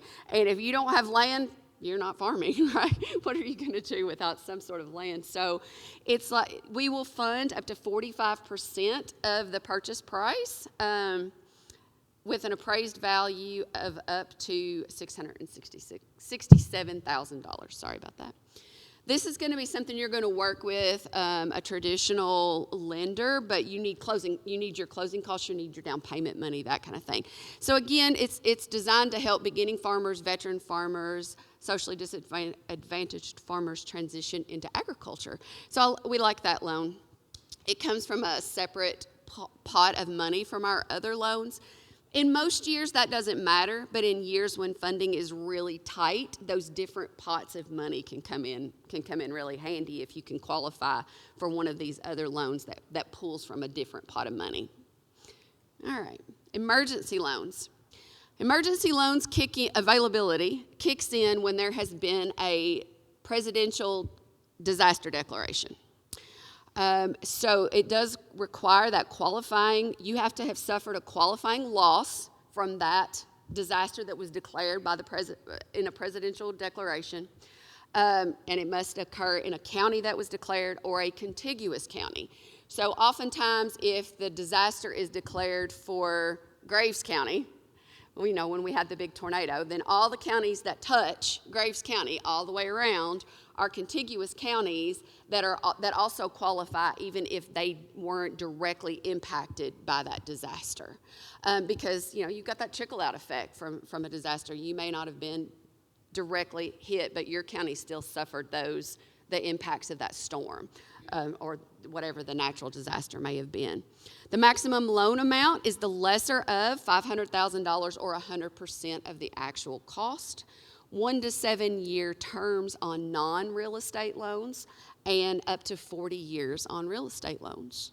So those loans can be very, very handy. I believe could be wrong, but I believe the application process on those is a little simpler as well, much like the microloans, because sometimes getting a loan through us takes a good little while. If anybody in here's done one, you can probably say yes, sir, to that one. The other one I want to mention are youth loans. Doesn't really have anything to do with disaster preparedness, but I always like to let people know about our youth loans. So for those, you have to be 10 to 21 years old, and they are used to finance an ag-related project. For these loans, these kiddos can get these loans to do their 4-H projects, their extension projects, all the different things for school and for the different clubs. And it helps our kids learn a little bit about, how to finance and run their money. They've got a little bit of loan. It does not count towards loan credit, so it's a non-reporting loan, but it is a great way for our kids to start to learn some things about money and being responsible, and it's just a fun little way to get some, for them to get some money and get their project paid for. All right. Yes. So does the youth loans, do they need matching? I don't believe so, but you have to have a sponsor on that project, so you have to be involved in 4-H or FFA or one of the ag. Those are the two biggest ones. And you have to have a sponsor on that loan. And it says an ag related, but we're fairly lenient on what exactly is considered ag related on that, I believe, because I know there was a one in my home county a number of years ago, and it was lawn mowing. It was to buy a lawnmower to do a lawn mowing business for the summer. So there's a lot of leniency in that, and I can't speak to exactly what is and isn't allowed, but it does have to do with those projects. And as long as you have a sponsor on that, because you're a member of FFA, of 4-H, or whatever, then you can get those loans. And it doesn't have anything to do, obviously, with credit or anything like that. Those are it's just a great way for kids to do those projects. Okay, so that's on the farm loan side of FSA. Those are and I know that was a fast and just really broad overview of our loans. Like I said, I'd be happy to direct you to someone who can answer more specific questions on those. But I do want to touch on a couple of other of loans that we have on the farm program side. So I mentioned on the farm loan side, you have to have been unable to get credit from a traditional loan place, right? On these loans, it doesn't. These are farmer loans, doesn't matter. The collateral comes from the loan itself. So I want to talk a little bit about farm storage facility loans and commodity or marketing loans. We kind of use those last two terms interchangeably. Through the course of my 20-some year career, we've bounced back and forth calling them both of those things. So has anybody in here ever used either of those programs? No. Okay. Farm storage facility loans. They are great loans that let you build farm storage. Now, we traditionally think of this program and these loans as being great big grain bins, right? And they are. That's one of the things that we fund with those. But we also fund hay storage for our cattle producers. We also fund cold storage for our fruit and vegetable growers. There are provisions under the microloans of FSFL that will allow you to buy some cold storage transportation, so like a refrigerated truck to get your things to market. Those things can be, again, this doesn't kick in with an emergency. This is a way to stay ahead of the game, right? You've got a place to store your crop. You've got a place to have something. Yes, tornado could take it out. Look what happened in Mayfield. One of the largest commercial grain storage facilities we had got wiped out in that tornado.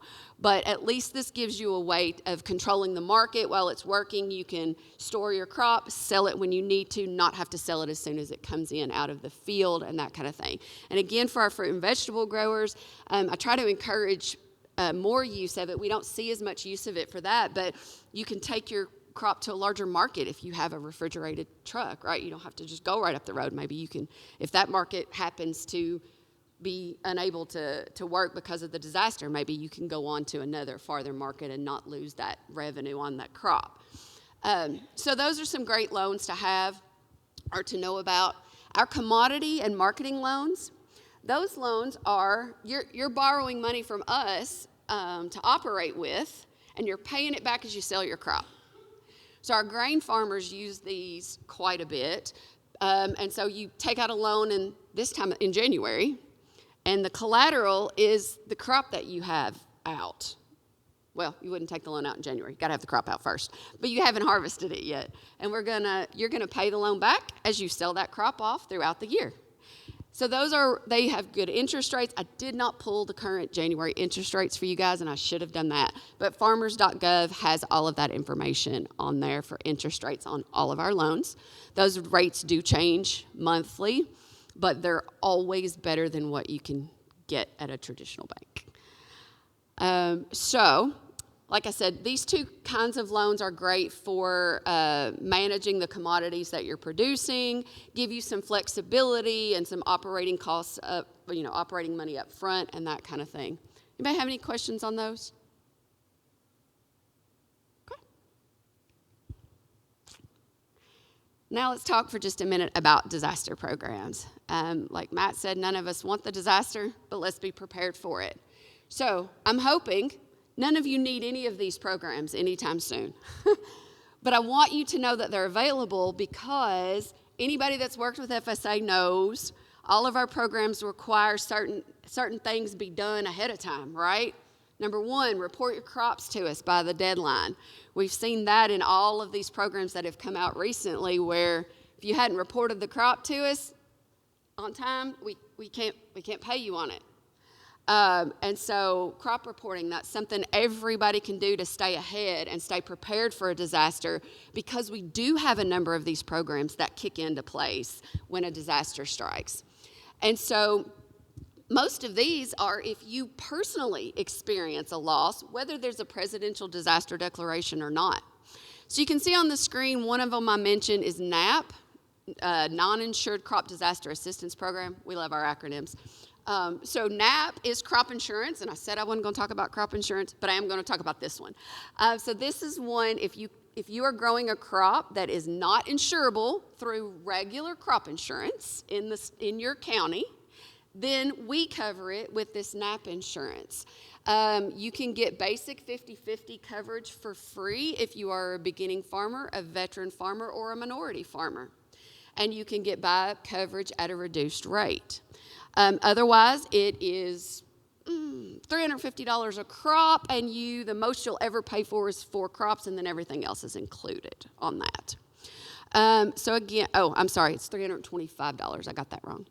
So that's just a good way of insuring your crops. We all know we need insurance ahead of time just in case disaster strikes. And then if your crop personally experiences a loss of yield or value, depending on what kind of crop it is, then you can get that coverage as long as it was due to a natural disaster. We don't cover bugs or anything like that, but natural disaster losses we do. Another one is ELAP. This is for livestock, honeybees, and farm-raised fish. And this one kicks in, again, if you personally experience a loss due to a natural disaster. For livestock growers, this is going to be things like feed loss. So if you have to buy extra hay that you normally wouldn't have bought in a year because a natural disaster destroyed what you already had, or a drought, you had to start feeding hay early because we're in a severe drought or something like that, then ELAP can be a program that can help you. Another one for our cattle or our livestock producers, LIP, Livestock Indemnity Program. This one is for when a natural disaster kills your livestock. So we're talking tornado, flood, lightning strikes, avian predators, that kind of thing. Again, you personally. It doesn't matter if the whole county was affected. It's you personally. But it does have to be that natural disaster as a cause of the loss. So again, I don't want you to lose your cows from a lightning strike, that's for sure. But if you know about the program and you have your records together, right? We need to know what your beginning inventory was. We need to have proof of death. If you know all that ahead of time, then when the inevitable, unfortunately, does happen, you have everything in line and you're ready to just call up your office and say, hey, listen, lightning just killed 3 of my cows. I'd like to file a notice of loss on that, and we'll take care of that for you. We'll get you through the process and hopefully get you paid on something. Then the last one I'm going to mention, no, not the last one, next to the last one, LFP, Livestock Forage Program. This one kicks in drought. We had a number of counties over the last several years, and we use the drought monitor. Is that going to be on your weather? Is the drought monitor on there? I thought when you were talking about the stuff for agriculture. So that program kicks in when your county hits a certain level of drought according to the drought monitor. There's 3 different levels, and your county office will notify you when they hit. And it has to be within the grazing season because this is only for grazed animals. And so if you hit one of those 3 stages within the grazing season, depending on severity, as the severity increases, the payment rate increases on that program. And so as long as you have reported your pasture to us, so that we know you have pasture reported, that program will kick in. It pays on a combination of acres of pasture and number of head of livestock. And each livestock has a different payment rate on that one too. It's one of the easiest programs we run. Less work on everybody but on that one. Now the last one I will mention is ECP, Emergency Conservation Program. Unfortunately, we have seen a huge need for ECP because of all the disasters Matt talked about. So ECP kicks in after the fact. It's called an emergency program. It ain't fast, though. I'm just going to tell you straight up. There's no emergency to it as far as we go as fast as we can, but it's not fast. That program kicks in whenever there is a natural disaster that affects agricultural land. So it's entirely possible we can have a presidential declared natural disaster for flooding, let's say, and it just happened not to affect enough ag land for us to need that program because what that program is designed to do is to help you restore the damage to the land itself back to what it was pre-disaster. So we do things with that program like clean up debris out of your crop and pasture fields.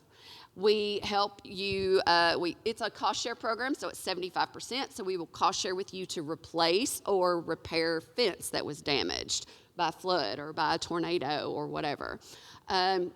Gullies and ruts that get washed through your field in a severe, fast-running flood, right? Recovery for that. Using the same kind of practices that Natural Resource Conservation Service uses for that kind of stuff. It's just coming through us, and it is a 75-25 cost share. I already mentioned it, but the most important thing you can do to stay ahead of, to be prepared for a disaster, I guess I should say, is to keep records good. File your crop reports with FSA timely. For almost every crop, that deadline is July the 15th. If you are a fruit and vegetable grower, those dates vary. The dates are available on farmers.gov, or you can ask your local office. Our fall seeded crops, the deadline is December the 15th. So if you have any of those, we're done past that deadline. You can late file within a year of the deadline by paying a late file fee, and we come out and look at the farm and look at the stuff. Beyond that 1 year past the deadline, the reporting deadline, you can't file it at all, except in special circumstances that are specific to a program. We've got a program getting ready to go. We don't know very much about other than what the secretary announced, which is that Farmers Bridge. I don't know if y'all have been seeing the press on that. That's going to be based straight off a crop report. That's why those reports are so important to file. We can better help you when disaster strikes if all of that is done ahead of time. And then the other thing is your own personal records. You don't have to give them to us until you need them for a program, but things like your livestock inventory if you're a livestock producer, yields and things like that off of your programs if you're going to have crop insurance, and just number of head of livestock coming and going, moving around. All of those things can really help you when we need you. Now, we have had instances sometimes when disasters like you can't get to those records sometimes. That's one of those things that he was talking about earlier in your preparedness. It's like, what things do I need to have prepared? Well, I need to have access to my records just in case, because I might need funding, I might need insurance to kick in and all of those different things. And so that's something I personally have struggled with, is where do I keep my records so that I can get them if my whole house is destroyed. Okay. How am I running on time? Okay. Couple of other things I want to mention. I said before that sometimes I represent Natural Resource Conservation Services. I don't believe they're here today, so I'm going to give them a little bit of a plug.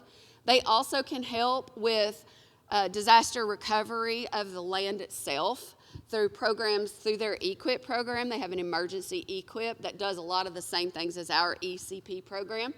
And so between those two programs, we can really help you get your land back into the shape it needs to be. And then they also, of course, if any of you all have worked with them, their primary focus is on helping you make your land as productive as possible within the with these conservation practices that they can do. And so when you have highly erodible land that's prone to washing and gullies and stuff like that, they can help you fix all of that. And the better off that stuff is ahead of time, the less likely it is to suffer from damage, in a tornado. Oh, not a tornado, but severe weather. Obviously, nothing prevents all of it, but some of those things can really help. If you've got land prone to washing anyway, and either us or NRCS can help you put in grass waterways and things that help stabilize that land, then it's going to be less likely to erode further in any kind of nasty weather. Okay, rural development. Rural development we don't think of with working directly with farmers that much, but they do have a couple of grants. I always like to give them a plug when I can. They have a value-added producer grant and a Rural Energy for America grant, REAP. So REAP is a great program that can help you set your farm up for alternative means of energy, wind, solar, water, those sorts of things, which, again, in a disaster could be very beneficial if you've lost power. geothermal, heating, cooling, that kind of thing. And then their value-added grant is for people who are already growing fruits, vegetables, that kind of thing, and they want to transition into grapes to grape juice or tomatoes to salsa, that kind of thing. So just give them a plug on that one. Risk Management Agency, you guys are going to hear from someone talking about crop insurance in a little while. And with crop insurance, you get that through a traditional through an insurance person, right? But those are backed with your federal tax dollars through the Risk Management Agency. This is the agency that oversees the federal funding that backs that crop insurance and helps guarantee that and subsidize costs so that it's not as high for you as the producer to obtain that insurance. So you'll hear a lot more about crop insurance from them, so I'm not going to go into a lot of detail on that. Okay. I've mentioned it a couple of times already, farmers.gov. That is the USDA's Farmer Forward producer-facing website. It's got some great tools on it. All of our new programs get announced on there. You can find out eligibility, all of the things. You can find out where your local office is. If you're looking for a loan office, every one of our FSA offices does not have a loan office present. There are 16 loan offices scattered across the state. Every county is covered. They just may not physically be in your location. But farmers.gov can help you with that, and I can too. The QR code that's on there is my contact information. If you would like to reach out to me, of course, you can see my email and phone numbers there, or you can just scan that QR code and get that too. I would be happy to help with anything, whether it's what I covered today or any other questions you have about anything we can help with. Questions? Yes. Oh. Uh-huh. Yeah. You had a postcard that our office went to Woodford?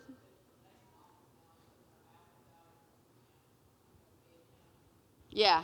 So Fayette County office lost, well, as you guys know, if you use that office, they only had one employee for the last several years, right? And that employee went to another office, and so the Versailles office is covering the Lexington office, but I believe they've gone to what we call a limited hour expanded service model, which means the office is only physically open a couple of days a week. Because what they're doing is the whole team from Versailles picks up and goes to Lexington for 2 days, and the Versailles office is closed on those days, and then on the other days, they're all in Versailles, and that will proceed until we can hire new people. Yes. Yes. So he's not there? No. He's not in the Lexington office anymore. He got to go closer to home. Okay. Because there was 3 people in there, so he was just him? It was just him. There were 3 people for a while, but we lost the 2 others, so. I'm sorry. I said there were 3 people for a while, but we lost 2 of them. Okay. And Corey was doing it by himself, and his whole family was like mine, 2 hours away from where he worked, so he got to go to an office closer to home. That's good. You had a question? Uh-huh.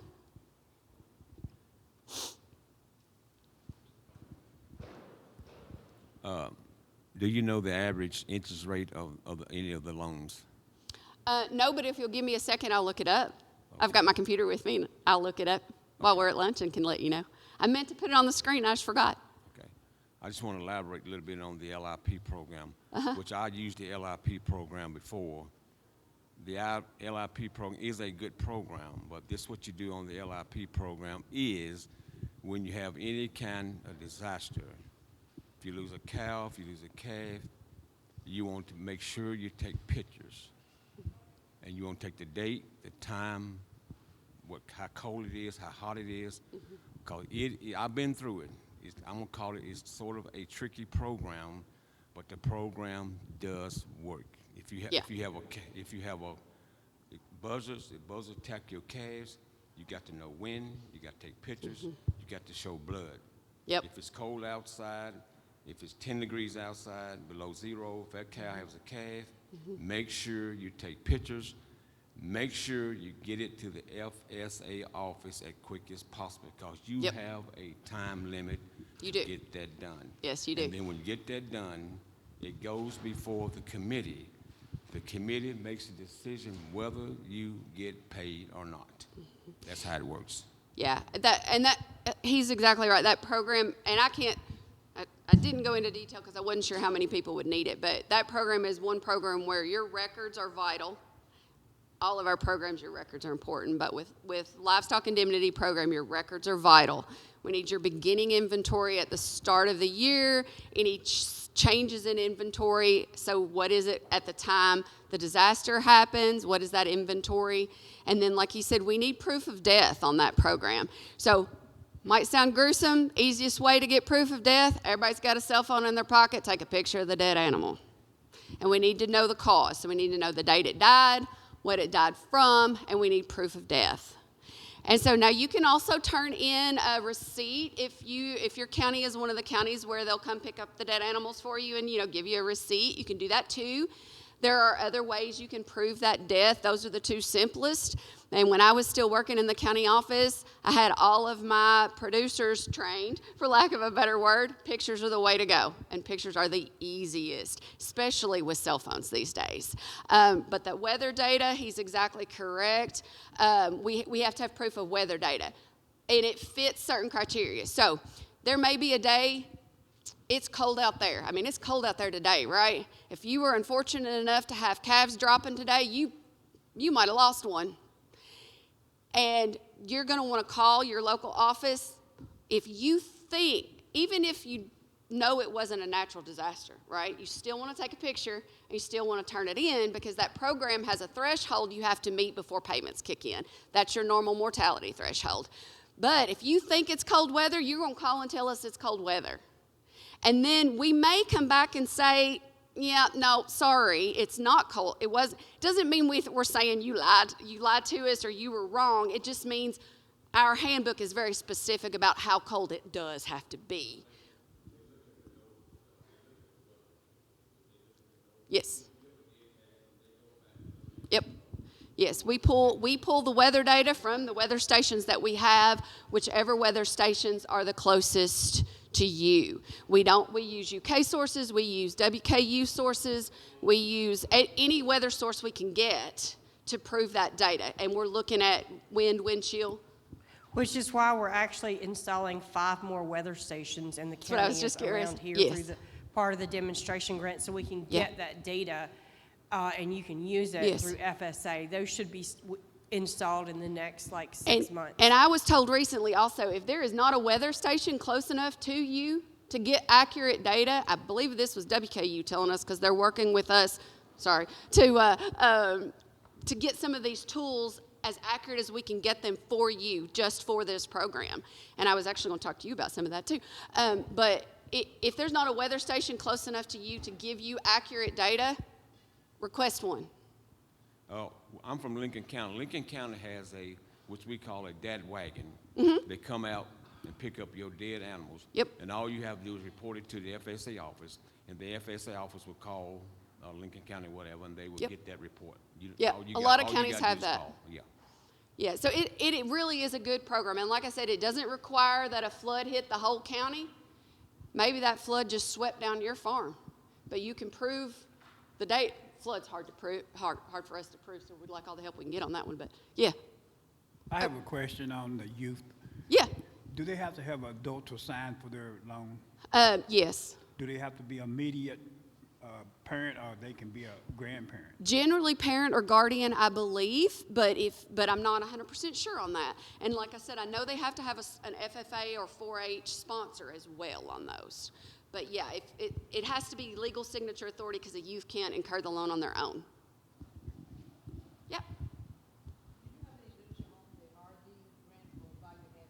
I don't, but I can get you some if you'll email me. I can get you some too. Somebody's got it. We all got it somewhere. I'm not going to talk that long this time.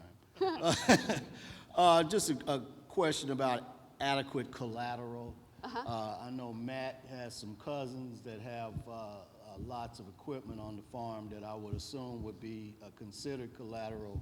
But with a smaller farmer, especially one that doesn't do grain, corn, soybeans, all of those kind of things, that usually, you know, people say, well, the federal government is giving farmers a lot of money. Well, most of the time, and I stand to be corrected, is for grain. But for someone who has a small cow-calf operation,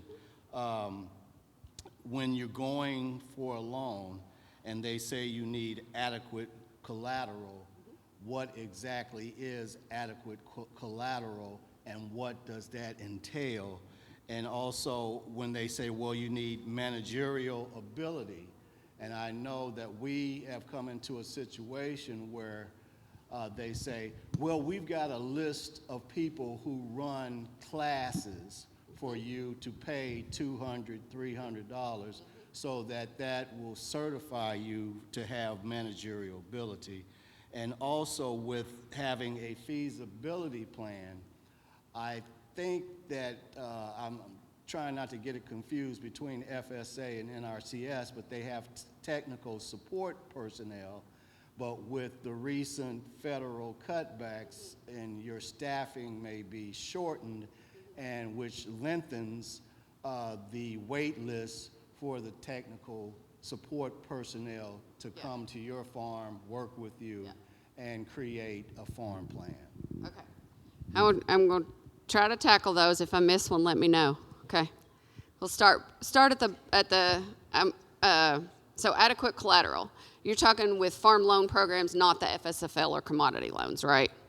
Okay. So with that, it's broad stated for the reason that I kind of alluded to earlier. A lot of times the best thing you can do to figure that out is to sit down with a loan officer, because I've seen them work some magic, you know, on something that at a first glance, somebody's going to be like, well, that's not adequate collateral. But because if you qualify, or if you're trying to qualify for one of our loans, like I said, it means a traditional bank isn't going to give you that money. Sometimes that's because they don't think your collateral's adequate, right? Sometimes it's not your credit score. Sometimes it is. Sometimes it's this. Sometimes it's that. They're like, oh, well, this isn't a good fit. So that's when you can come to us, and we have a little more leeway than they have. So sometimes it's collateral. Cattle farmers, often it's the cattle themselves is the chattel for the collateral. And so it's all just going to depend on how much you need and what you need it for. And I'm not trying to evade the question. It's just as broad as it is long. It can be very specific to you. And so that is why sitting down with a loan officer is the absolute best thing a person can do on that. You mentioned the feasibility. I think I skipped one. I'll come back to that one in a second. Managerial experience, yeah. A lot of our first-time borrowers and young farmers, that's a really hard one to overcome. And we have a special pool of money for beginning farmer loans, not just that down payment loan I mentioned, but just if you're looking at a farm operating loan or a farm ownership loan, we have a separate pool of money if you qualify as a beginning farmer. But then we turn around and say, you got to have 3 years experience, managerial experience. And how do you overcome that? I'm trying to get started. There are things that you can substitute for some of those years. Education credits count as one. That might be a class you took at college. Whether you graduated or not, you took a class, you took an ag class. Sometimes that can qualify you. Sometimes there are things that aren't what we traditionally think of as managing a farm that can count and step into that to 1 year of that managerial experience. We also have, you mentioned the classes, so we have, I forget what they call those, supervised something classes. And so those can help substitute in for one of those 3 years as well. I believe you can substitute 2 of the 3 years if you meet those certain things. Don't quote me on that. And again, our loan officers they're going to talk to you about, well, what is your experience? Maybe you manage the tractor supply store, and maybe they can make that work. I don't know if they can or not, but they can do a lot with a lot. So if you can sit down with them, be open, be honest, go through all the details with them, then they can let you know, okay, this will work, this won't work. here's what you can do to make this work next year, right? If you can go do this year, we might can make this work next year or something like that. So that, and again, I'm not trying to put anybody off and not answer questions. That really is the best thing you can do, is make an appointment to sit down with one of our loan officers and go through all of those details, because they can tailor that to you. Whereas all the tools on farmers.gov, any information I have that I can give you today is just broad spectrum.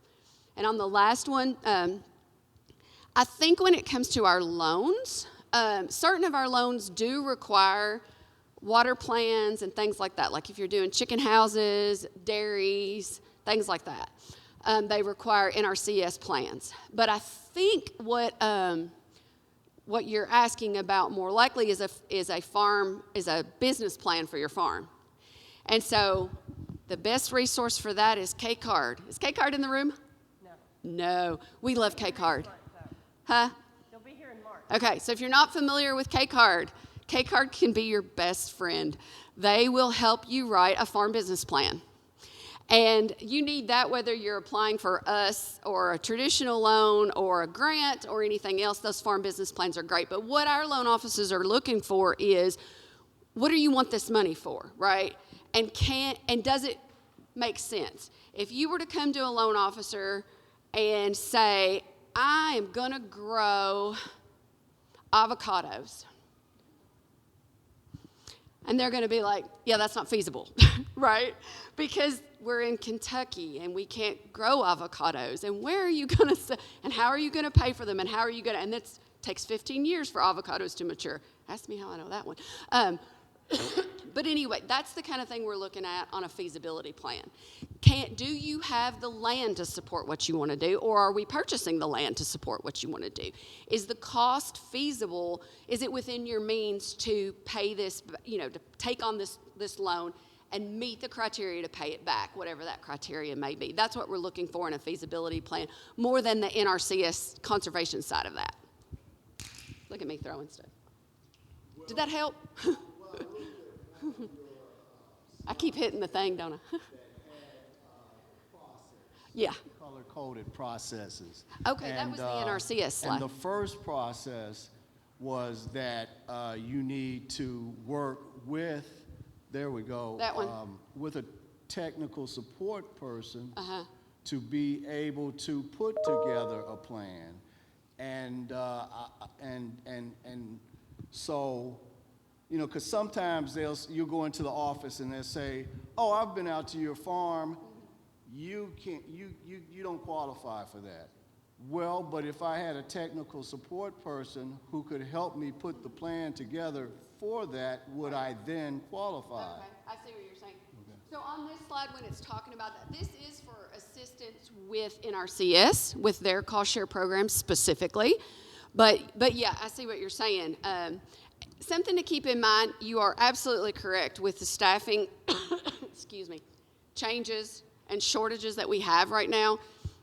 It is harder to get technical assistance out on your farm. But whether you're participating, whether you need it for an NRCS program, whether you do happen to need it for one of our programs, or you just want somebody to come help you figure out why that spot on my farm won't do what I want it to do, that's what NRCS is for. Your tax dollars pay their salaries. It is a free service. You may not be able to get it quickly, but it is an amazing service to take advantage of, whether you're participating in any of our programs or not. But you're correct, we do have some shortages right now. So if that's something you're interested in, get on a list and see what happens. And we don't know what's gonna happen with staffing right now. We're all still waiting, so. Any other questions? Yeah. You don't count. Make sure you fill out your registration for today, please. It's on the table. Scan the QR code. That's how we get to keep these programs alive. Okay, just to kind of piggyback on some of the questions, we do have extension personnel. One of them is here. Mr. Coles, stand up.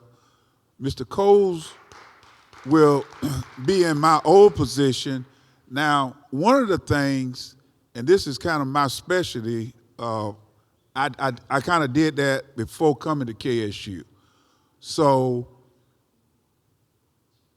a lot of times farmers will miss January, okay? January is the planting month, okay? When NRCS come, we'll have a low attendance. But to kind of answer some of the questions, we have some people, myself, and I'll be training Mr. Coles on how to assist if you need assistance with your application. And I'm talking about the farm service application. Now, that's not, and I told Mr. Coles, sometimes you can sit down with somebody in one day, sometimes it take 2 days, sometimes it take 3 days. Sometimes I've been to somebody's house to 12 o'clock at midnight, okay?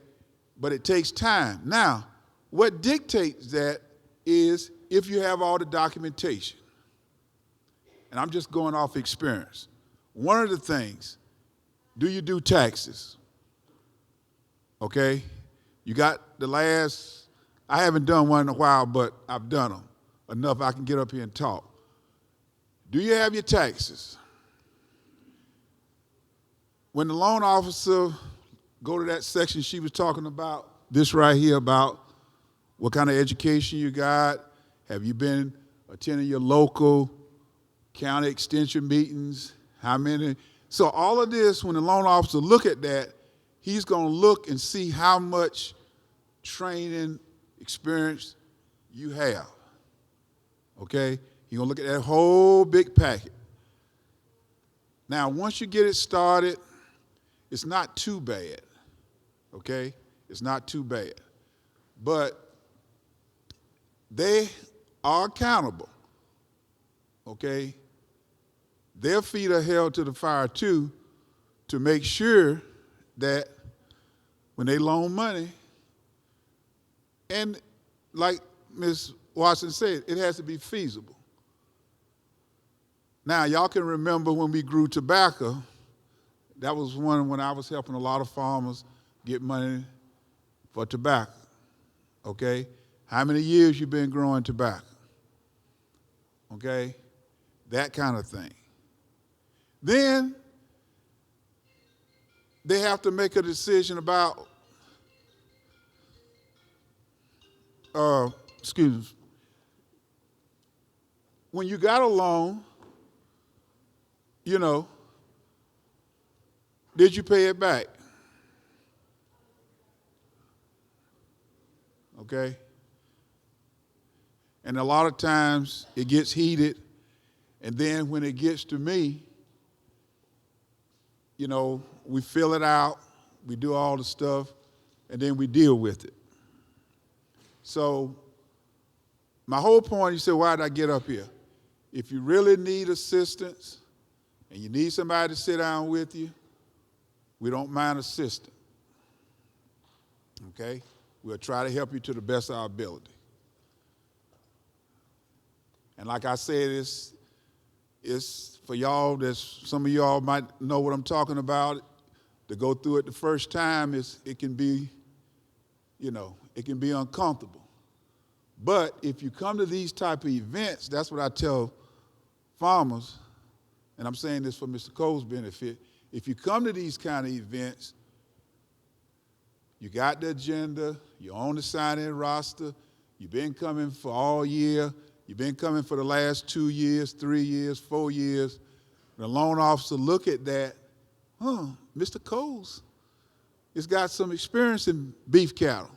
He's been attending KSU beef cattle meetings for 3 years.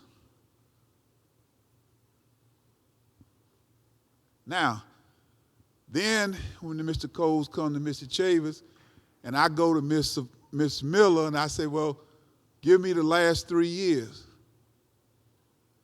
Mr. Cole's name not on there. Then Mr. Coles look at me and, okay? So anyway, the whole thing I got up to say, if you need some help, talking about FSA, That's my strong suit. I guess you want to know that's what I did. That's what I was trained to do. So we'll be glad to help you. Okay? Now what we got, Savannah? Huh? Okay, yeah, you can go ahead and say it. Now the other thing is, here she go. I'm done. All right, so I'm seeing some new faces in the room, and I really, really appreciate that. So I just want to reintroduce myself. My name is Savannah Miller. I am the one that emails you constantly. So if you have any questions, any concerns, and you can't get to Edwin for whatever reason, please reach out to me, and I will get you to where you need to be. So other than that, I am not going to hold you for lunch. Today we are having lasagna and salad, and then they have some amazing desserts too. So if you all want to go ahead and jump in line, they are ready for you. And then we will continue. Usually we'll start right back at about 1. So if you all are ready to go eat, go ahead.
Okay, I hope everyone have enjoyed their meal, but we're going to go ahead and continue with our program.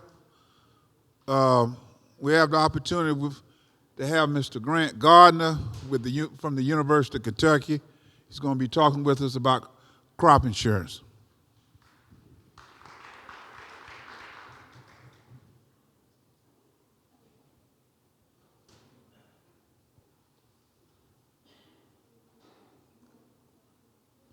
How's everybody doing? As mentioned, I'm Grant Gardner, and so I am an assistant professor at UK. cover mostly crop marketing, do a lot of the crop insurance, and so anything on the crop side, started at management through marketing, insurance, revenue protection, things like that. And so just starting out with a broad overview of both ARC and PLC programs, so government programs, and crop insurance. The idea here is that we're setting a minimum price. And so what's the minimum amount that we can make by growing a crop this year? And so when we think about how we do that, we want to try to raise the floor. And so that first floor is going to be our ARC and PLC program, or the government program. And then the second floor is going to be what can we stack on top. And so that's going to be crop insurance. And so digging into how this is allocated goes back to the traditional farm bill. We just had a new bill passed 2023, and then this year's been kind of a mess, and so they shoved some of the crop insurance programs and the ARC PLC programs into the big beautiful bill, and then still working on maybe having a skinny farm bill. But from the crop producer standpoint, most of the important things were put in the big beautiful bill. And so this chart here just shows allocation of what was previously allocated in the farm bill. Digging more into the federal crop insurance program. And so there's 134 unique agricultural commodities that can be insured. You've got an average of 293 million acres insured annually. And typically, especially in the state of Kentucky, most people insure on a 75% coverage level. And so digging into that first floor, or FSA commodity programs, you've got three options when you go to the FSA office to enroll a crop. A majority, especially in Kentucky, have been historically using the ARC program. And so that's a revenue protection program, and it gives payments based on how far a county's expected revenue or estimated revenue falls under the previous years. And so there's a benchmark there, and if we've got a bad revenue year, you collect an ARC payment. PLC in general is used in mostly other crops grown outside of the state. Typically we see PLC used for cotton and rice. They have a lot more price volatility, and so that's what that program is really good at, is not protecting revenue, but protecting just price alone. And then there is another program, that's the ARC, that's at a kind of a farm level, and so it's not used very often. The big thing here is that commodity programs don't pay on how much of an acre is actually planted. And so it's paid on what's called a base acre. These started out being allocated in the early 90s. And so if we're looking around central Kentucky, one of the big problems is a lot of the grounds come out of pasture land. And because of that, it's happened after the 90s, and there's a lot of farm ground in this area that may not have a base acre. And so that would make the producer who's farming that ground ineligible for any payment through a commodity program. Again, looking at just kind of the stretch down of what PLC and ARC are. Price loss coverage is going to be PLC, so again, that's going to be your price protection program. And the way that it calculates payment rates is it's going to take the maximum of 85% of the difference between the reference price and the marketing year average price. If the marketing year average price is not below the reference price, you don't get a payment. ARC revenue protection, that's going to provide price and yield risk, and those payments are based on the Olympic marketing year average and county yield. And so looking into PLC here, it's only going to provide protection against price volatility, and so the key variable is going to be the reference price. And so payment yield is going to be specific to each farm, and so that's going to come from what your yields were. Current rates, these are actually have been bumped up, and so I'll get to that. The rates that were previously set before the passing of the big beautiful bill were it's corn at $4.01, soybeans at $9.26, and wheat at $5.50. As I mentioned, we had some key changes there that pushed those numbers up, and so there should be larger payments from that program moving forward. Two arguments kind of before the bill would have been that these prices are too low. If we're looking at them, especially for soybeans, they're very low. And so that's why traditionally we don't see as many people in Kentucky signing up for a PLC program, was that these reference prices were too low and you wouldn't get payments where you were more likely to get a payment from enrolling in an ARC program. Another argument there would have been the markets have just been too good. Neither one of those is wrong, but I'd say that in general, as we moved into this lower commodity price environment that we're currently in, we could definitely say that they were probably too low. ARC, again, you're looking at volatility in price, but also what's yield. And so as we go through the year, we know we get lots of weather. Our yields decline or could decline, and so it's going to protect against those falling yields as well. And so we're going to use the base acres, and what base acres was originally put into place for was that you couldn't game the system. And so you couldn't look at where's the largest payment coming from this year or what's likely to pay the largest. We're going to plant all of that crop. And so that's the reason we're paid on base acres, and that's going to change from farm to farm. But what they're going to pay on is a revenue guarantee. And so the way that they calculate this is they look at the previous 5 years.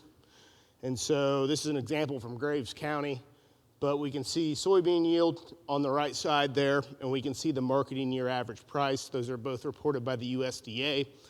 And what they're going to do is they're going to take out the highest of those 5 years and the lowest of those 5 years, and then use the average. And so if we multiply the average of both that county yield, or the 3 left over, and the average of the marketing year prices, that's going to give a revenue guarantee. And so my example here is from 2022. That year, the revenue calculated for that county was $597.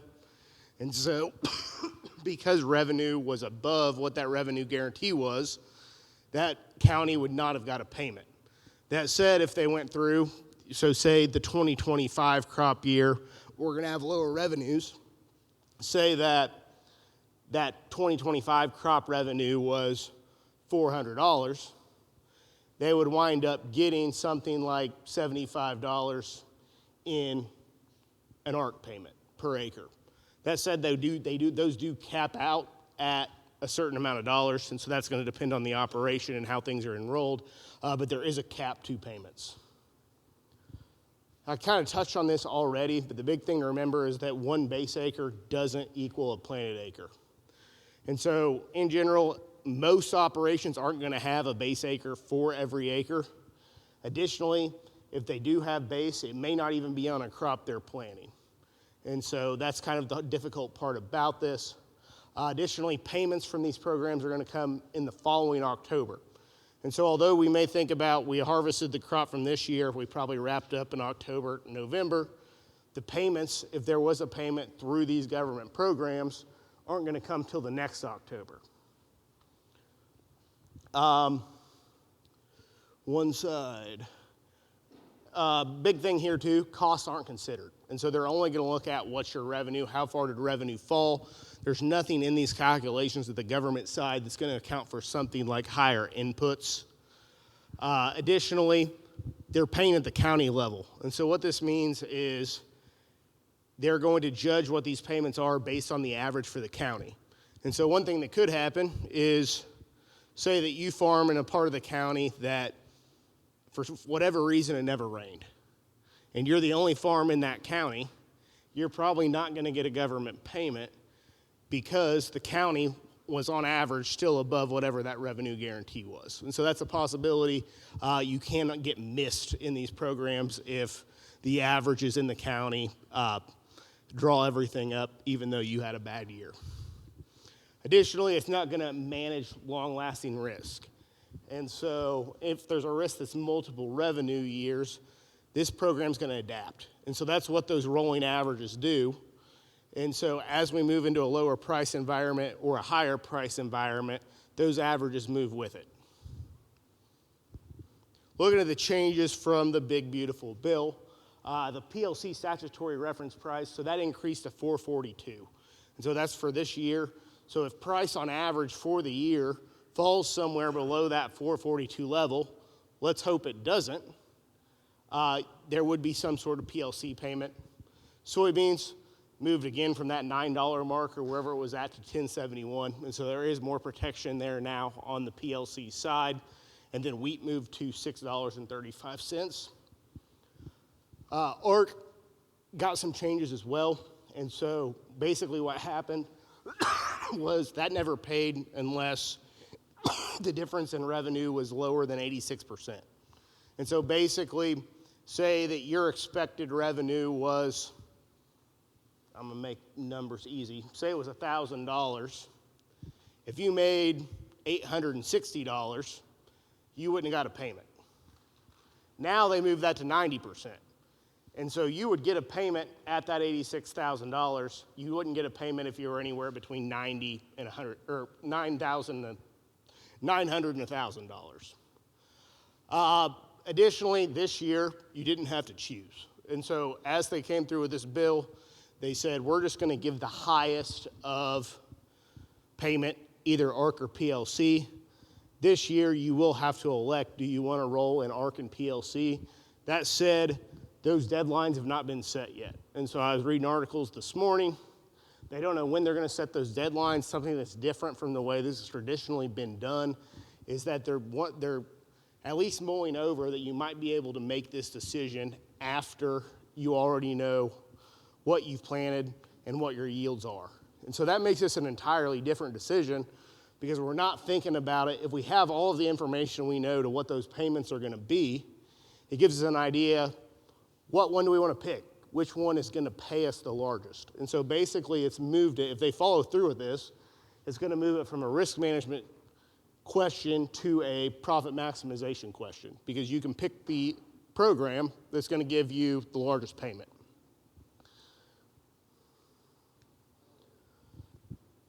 And so first floor commodity programs options, again, you've got, I need to change this slide because this changed as well. But you've got the option there for that price loss coverage. You've got ARC or you've got that ARC IC coverage. Really, probably where I'd point you towards this direction if you do have crops. This year, I'd probably point you to the ARC program. That's probably going to cover the most risk for an operation.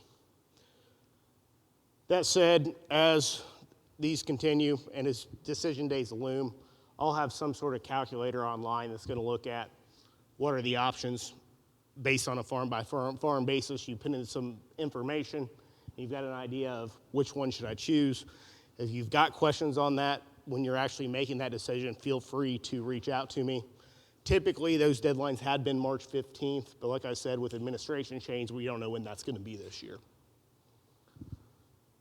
The second floor, and so first we're going to move into crop insurance. And so the main products that you'd think about are yield protection, revenue protection, and then additionally there is revenue protection with a harvest price inclusion. Typically what we think of is a producer is going to look at revenue protection because again, it protects you against that falling price as well as the falling yield, or as well as falling yield. Less people take the harvest price exclusion. Big reason for that, it's not that much cheaper and you get a bunch more protection if you just go with that full revenue product. Yield protection, some people will follow that. It is a cheaper product, but it will protect you against that weather risk. And so looking at how this has evolved through time, a lot of this comes from the policy standpoint, as well as the subsidies that are put into crop insurance. But we can see large jumps in the 80s through the 90s. It doesn't matter what crop you're looking at. So walking through this purchase process, first the producer is going to make a choice before the sales closing date. And so this will be March 15th.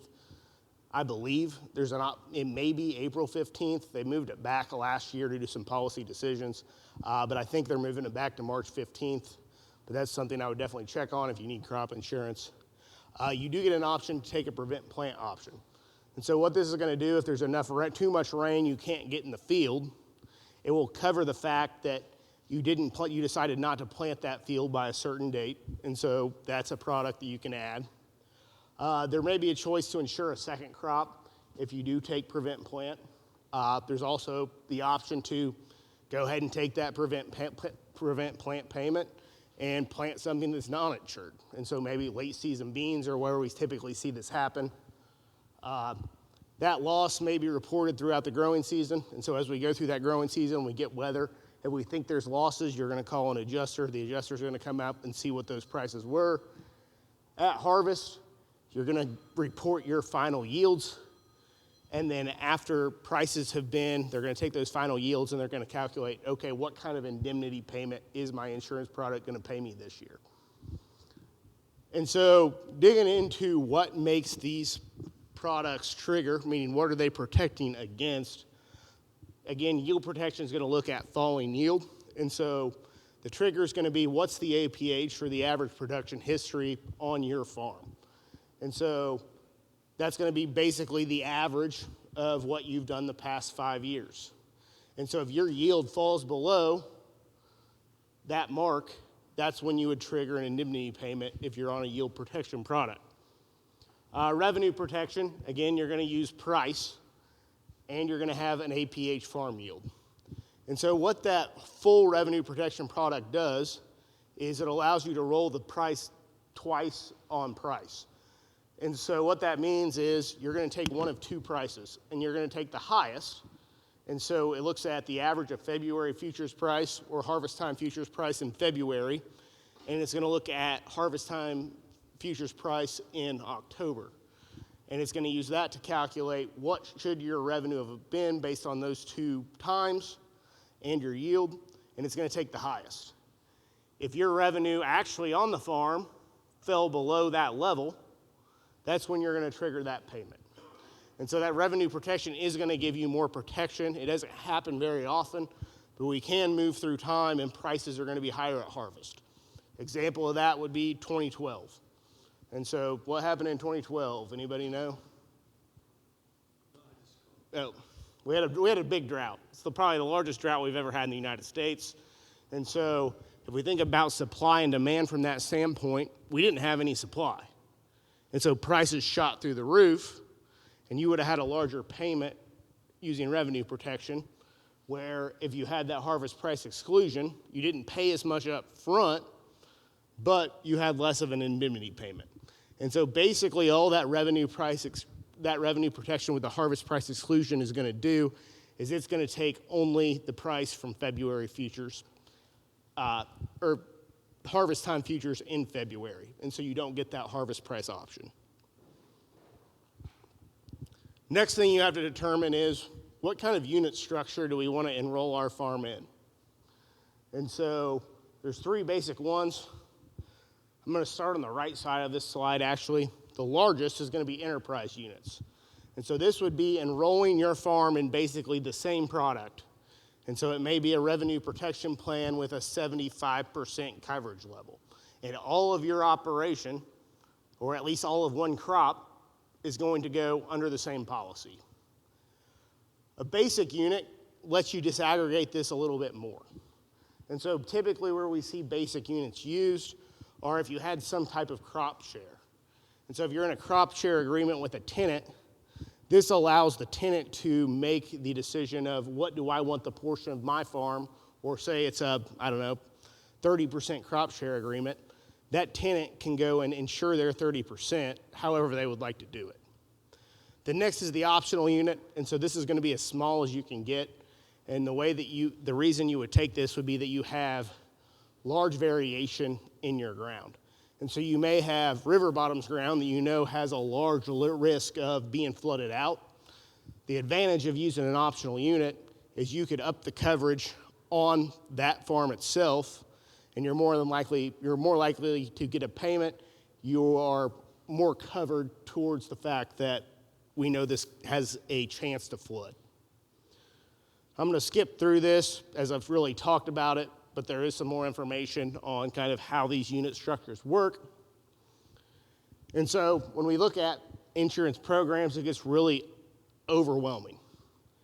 And so what I try to do with my approach is, what are the 3 main things we can look at? And so the 3-bucket approach, the first I've already talked through, it's going to be that government program. What do I want to enroll in at the government level this year? Free of cost, that's going to be our first level of protection. The next is going to be, what kind of policy do we want? Do we want yield protection? Do we want revenue protection? Do we want revenue protection with that harvest price exclusion? Additionally, if you're some sort of specialty crop producer, there are some other insurance programs out there that will likely better fit your operation, area yield or revenue. That said, that's not my specialty. I stick to the crop side all the time. Next, we're going to look at, do we want more protection? And so there are some options out there to add more protection from the insurance standpoint. It's going to have a higher premium rate, meaning you're going to pay more for them, but it is going to add more protection if we do have some sort of a down year. So moving into those underlying policies, basically what I do, anybody ever seen the movie Groundhog Day? So Bill Murray wakes up and he lives the same day over and over. And so what I like to do with crop insurance is I think, what are prices going to be? What could yields fall to? And so if I take the distribution of every year historically, I have an idea of what are yields going to be within a county. And I can simulate that 10,000 times and to figure out what are the chances of me making money versus losing money, and how much money do I make or how much money do I lose. And so these are for Union County, but it shows a good example of how this covers risk. And so the graph on that far left shows that projected net revenue is going to be highest with an enterprise product. Really what that means is that the enterprise product's cheaper. And so as we think about enrolling our entire farm under one product, our premiums aren't as high, but it still gives us the best level of protection. That's followed by that RP basic, and so that's the next level of aggregation. RP optional is going to be the lowest. Again, where you can see some benefit from those optional units are going to be, do we have farm ground that is very high risk, because you could enroll that at higher levels. And that's going to be on a producer-to-producer basis. I can't pull that out at the county level. The same moves forward as we look at RP-HPE and then look at YP. And so walking through some scenarios here, what I'm going to look at is what happens if I had no protection. And so I decided to go through a marketing year or a crop year, and I didn't use any crop insurance. What's this look like if I use yield protection? What's this look like if I use yield protection versus a revenue product? And then what does this look like as we switch those unit structures? And so if we're looking at risk reduction, that histogram on the left shows what our chances are of making money that year. If we were in Union County, prices were what they were in, I believe this was 2024, and we know what our yield distribution looks like. It's basically saying we've got a 41% chance to lose money. We could lose up to $750. And so that'd be the worst case scenario. We basically lose everything it costed us to plant. Additionally, we have a really good year. We outproduce everything, prices look great. You also have that opportunity to make a little bit, it's very small chances, they round down to 0%, but you could make over $1,000 an acre. More likely what's gonna happen is we're gonna fall right around zero. And so you've got a 23% chance of making less than or somewhere between negative $200 and $0. You've got about a 20% chance of making somewhere between $0 and $200.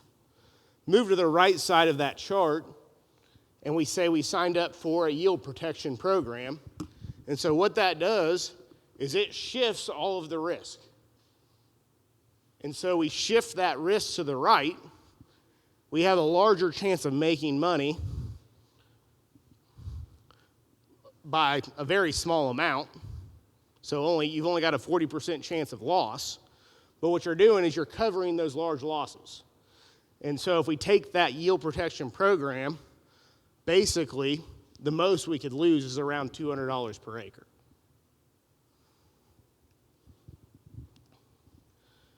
Comparing a YP program and an RP program. And so again, very small differences here, but your chance of loss goes up in that RP program to 36% instead of 40% or 42%. And again, we shift that distribution to the right. And so we're cutting off our large losses. Finally, basic burst enterprise units. And so that optional unit, you can see the larger amount of risk. A lot of that comes down to the higher premiums you have to pay to enroll that field on its own. Nicer graphs here, but really showing the same thing. This is for Christian County, what it looks like with no insurance. The chance of loss that year was 31%. So on average, we would wind up with an average net revenue of about $136. You sign up for a 75% yield protection plan. Again, that distribution shifts to the right. Our chance of loss reduces to 34%, but our average net revenue goes up. And so basically what's happening is we have shifted that distribution smaller on the right side, meaning our chances of a large gain decline, but additionally our chances of a large loss decline. And this is really what insurance is doing. And so why is there still a chance of loss? A lot of that's going to come down to that your revenue guarantee is only for a percentage of what your losses are. And so an example here, say you had a corn yield of 185 bushels per acre, that season average corn price, or that'd be the futures price for where they calculate this, was at $4.98. That'd be $921.30 per acre. The revenue guarantee is only for 85%, or the revenue, whatever you're enrolled in. And so if you were in a 75% product, it's only going to be 75% there, but that's only $783. And so say we had a expected cost of $838, we may not get a payment in there because of the differences in those percentages. So recapping here, revenue protection is what I point people towards most of the time because it does cover both yield and price. Most producers for corn and soybeans are going to have a revenue protection plan. And so this makes a payment in all situations, and it will typically trigger more than HPE. So it is going to use yield values from the operation, not at the county level. It's going to protect revenue, and so we can think about that as dollars. And it does allow you to add additional protection if that's what you want to add. That harvest price exclusion, again, you've got a little bit less protection there. Again, it's still using yield values at the farm level, but you cannot pay for more protection if you're using a harvest price exclusion. One time when you may think about this is maybe if we went back to 2023, at that time we had commodity prices through the roof. And so we know it's very unlikely that prices are going to be higher at harvest. And so you may be able to save some money on insurance premiums using this product in that time. That said, you are still, say we went through that time and you had a drought, that drought may push that price even higher. And so you're leaving out the chance to be paid on that should there be a widespread drought. Yield protection is going to protect just the grain itself, and so the yield, it's still going to use yields values at the farm level, but you cannot increase protection. Finally, to wrap up here, I'm going to move into what is happening at the high coverage policies. And so again, you can insure up to 85% through one of those traditional products. You can also buy additional coverage. And so what I think is going to happen long term is we're probably going to see a phase, maybe 10 to 20 years down the line, but I think we see a phasing out of FSA programs or those government programs, and I think this is what's really coming in to take its place. And so digging into those, the three main ones are going to be supplemental coverage option. And so what this does is it adds coverage up to 86% of your expected revenue. That said, these options aren't going to pay. They're going to pay additionally based on what happens in the county, not what happens on your operation. The enhanced coverage option adds to that. And so you can take the supplemental and the ECO option, and what that's going to do is kind of cover up to 90 to 95%. Finally, I've got some questions the past year or so on margin protection. And so as we've watched inputs increase, we've had near record fertilizer prices. Inputs are going up. And so as inputs go up, margins decline. It makes sense that you may look at something called margin protection. That said, when I really dive into how this program works, it doesn't add much protection on what happens with input prices because input prices don't move much within a year. And so basically, when I run a simulation on that, what happens is you pay more in premiums than you would get back indemnities. And so I don't really point people towards this being a great idea. Changes in the big, beautiful bill to these options, and this is why I think that we're moving to a place where these may take the place of those traditional farm programs, is all crop insurance took an increase in subsidy levels through the big, beautiful bill. And so if all things stay the same, you didn't have a crop insurance indemnity this year, it may be cheaper this year because the government's subsidizing more of those products. That said, where we saw the biggest changes were in that buy-up coverage. And so they moved the subsidy from 65% to 80% for SCO and ECO, which means they're covering about 15 cents on the dollar additional cost of this program. They additionally decoupled SCO, and so what used to happen was you couldn't take these options if you were in an ARC program. Now you can.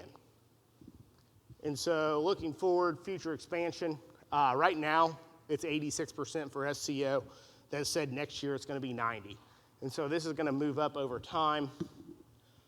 But I think this is the policy emphasis of how do we smooth out farm revenue in down years.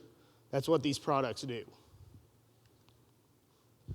Looking at initial thoughts of SCO, I need to do some more work on this as it's becoming more prevalent. But that's going to provide county level coverage above whatever your revenue protection or yield protection, revenue protection plan's at. And so basically you can raise that protection up to 86%. The indemnity for this product is going to be triggered on the county outcome though. And so that can be a good thing and it can be a bad thing. Because you, again, similar to what happened with ARC enrollment, you could have a really bad year, but if the county does well, you might not get a payment. That said, what I've seen this pay quite a bit is if you're a top producer in a county, you can out-yield everyone else, and the county does bad, you can probably collect a payment here. And so that's kind of the advantage of these products. Again, they're no longer tied to that ARC or PLC protection, and so you can be enrolled in ARC and you can take this. This operates very similar to ARC, except ARC is backwards looking. And so when I went through how it is calculating your payments based on what's happened in the past, this is going to calculate what they expect them to be in the future. And so that subsidy went up to 80%. That's going to lower the cost, and it can really be used to move your coverage levels up higher without paying for something as expensive as maybe an 85% protection plan.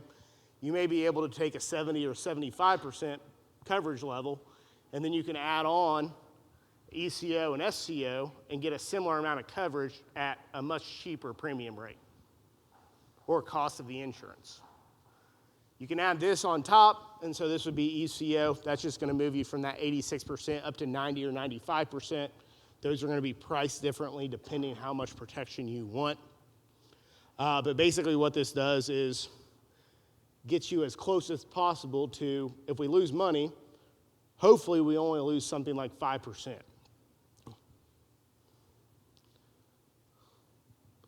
And so just a graphical image, I just pulled this off the internet. This is what it might look like if you use a 75% policy. I don't have a laser. No. Gotta go back. So that first bar, say you enrolled in something like 75%, that's gonna cover 75%, hopefully, of your farm revenue. You can add on that SCO. That SCO is gonna jump that protection up to something like 86%. It's just gonna pay a little bit differently than what that other 75% did. And then you can tack ECO on top of that, and that's gonna push it up to 90, 80, 95%. And so it's important to remember that that first 75% is going to pay similar to how I talked through it in the first presentation. It's going to calculate what's your expected revenue, and then it's going to pay out based on what happened on your operation. The other protection, so those ECO and SCO bands, those are going to pay on what happened in the county. Advantage here, it does add additional risk protection. And so, as I mentioned, you can get that protection at a cheaper amount because you're basing it on the county. They're not taking all the risk from you as the producer. And so that's why this is less expensive. You can move that up to protect more revenue. Positive net benefits here. High coverage policies, you're likely to get a payment, period. That said, it's not guaranteed. If you have a really good year, and the rest of the county has a really good year, in all likelihood, you're not going to get a payment. You're going to spend that premium and you're going to lose it. That said, because it's highly subsidized, it works well as a risk management tool. And so when I think about risk management, it comes back to, again, thinking back to those distributions. How do I cut those large losses out of my operation? They are really cost-effective ways to ensure more revenue. And so, as I mentioned, they are cheaper. And then additionally, they do have flexibility with unit structure. And so if you have that ground that you think, man, I really want to put some high-level insurance on my bottoms ground, you could do this and say, the most I'm going to lose by planning this is 95%. Disadvantages here, I mentioned this already, but if the county does really well and you don't, you're not going to get a payment. For those additional bands, those payments are delayed. And so it doesn't pay at the same time as traditional insurance. The big reason for that is RMA is going to have to go through and aggregate all the yields. And so if you had yield on your farm, that's really easy to calculate. We don't have to take the information from everybody else. And so it's coming through at the time when everybody has all their yields in. They can go through and make those calculations after that time. And so typically those payments do come in June. You're going to have higher total premiums, and so you've got an increase in output or in what you're paying for insurance. This is going to change by how high risk they deem your ground to be. It could be as high as 50% higher. In a lot of cases, though, it's not going to be that high. It's going to depend on what's the risk of the ground and what's the risk in the county. Additionally, you're not going to get paid every year, but that's the idea of income smoothing. We're going to move the years that we do really well, we're going to pay some premium for our insurance product. Hopefully, somewhere down the line, when we have a really bad year, that premium gets paid back to us. And so on average, it's going to smooth out losses over time. With that, I can open up for questions. One thing I'll point out, though, is I'm in the Ag Econ department at UK. We do have a monthly newsletter, so that's that EPU. And we cover quite a bit there. I'm not on Twitter as much anymore, but if you want some information, I am on LinkedIn, and that's where I post most of my stuff. And then additionally, Southern Ag Today is a consortium of a bunch of Southern schools where we do a daily article. And so I write a lot for Wednesdays, which is the marketing day. Policies more on Thursdays, and so that's more of a policy standpoint, crop insurance, et cetera. Tuesdays are cattle or livestock, and then Mondays are farm management. And so recommend sign up for those. With that, I can open up for questions. You mentioned specialty crops. Yep. I'm curious about what product you might have less than an acre specialty. Yeah, I think it depends on the crop, but if you shoot me an email, I can get back to you on that. Again, I don't know. I do crops a lot. I don't know most of the specialty crop off my top of my head, but we can definitely figure that out. I got a two-part question. How do you get the base to cover for your insurance to cover? What do you mean? Well, you said it's like a backer base. You got a certain amount of. Yeah. Yeah, and so that's not going to be on the insurance side. That's actually going to be on the commodity program side. And so it doesn't matter as long as you're planning it, you can use an insurance product. We're thinking about the government program side totally different, and the fact of that base was allocated in 1992, and that's going to get transferred with ownership of that land. And so there is going to be a reallocation of base this year. I think I skipped over that, but that was included in the big beautiful bill. And so if you need to add base to your operation because you don't have, for whatever you're planning, you need to change that, that's going to come through FSA this year. I don't know exactly how that's going to look. And so that's another thing with administration change. We're kind of waiting to see how do they actually roll this out. But there may be some opportunity to add some base later this year. That was the first part. And the other part I was going to is you said they average like 5 years. So do you have to plant 5 years before you get an average, or how does that work? Say I got a base now. Yep. So for crop insurance, they would basically, for the ARC and PLC program, what they'll do is they'll look at surrounding area and they'll say, what's the county? And so that doesn't matter as much if you were to add base or you didn't add base. On the crop insurance side, what they're going to use instead of not planning is they're going to use a T yield. And so it's not going to be as applicable to your direct operation because they don't know what your yields are going to be. So they can't go in and put that baseline in. And so what they've done is they have an estimate of using county level data as well as kind of the ground. They use a T yield's what it's called, and it's kind of what they use as that placeholder. And that comes from the Risk Management Association. And so you can definitely still get insurance. It's just not going to be as tied to your operation as what you may like. And so it's obviously more risky if you're using a T yield, but that's the best you can do when you don't have that planning history.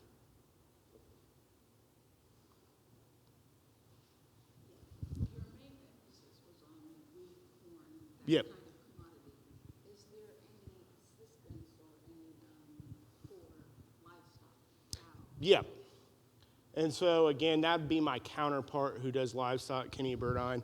But on the cow side, some of the main products you're going to look at would be LRP, which is livestock risk protection. And so that works similarly to kind of one of the revenue protection plans. Another one is if you've got pasture land, you can use PRF, which is pasture range and forage. And so what that does is it looks at rainfall. And so say, there's a drought in the area and it's affecting your pasture land, that's going to pay out when the expected rainfall is lower than the actual rainfall is lower than what was expected. And so those would be two of the products that I'd point towards that direction. Again, if you've got questions on that, there's my colleague Kenny Burdine. Reach out to him. He's really good at kind of walking through how those programs work.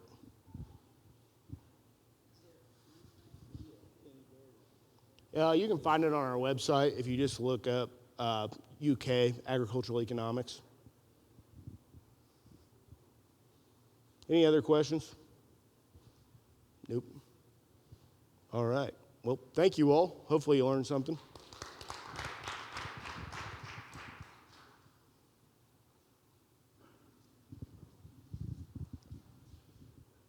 Thank you, Dr. Gardner. Well, we hope everyone got something out of this.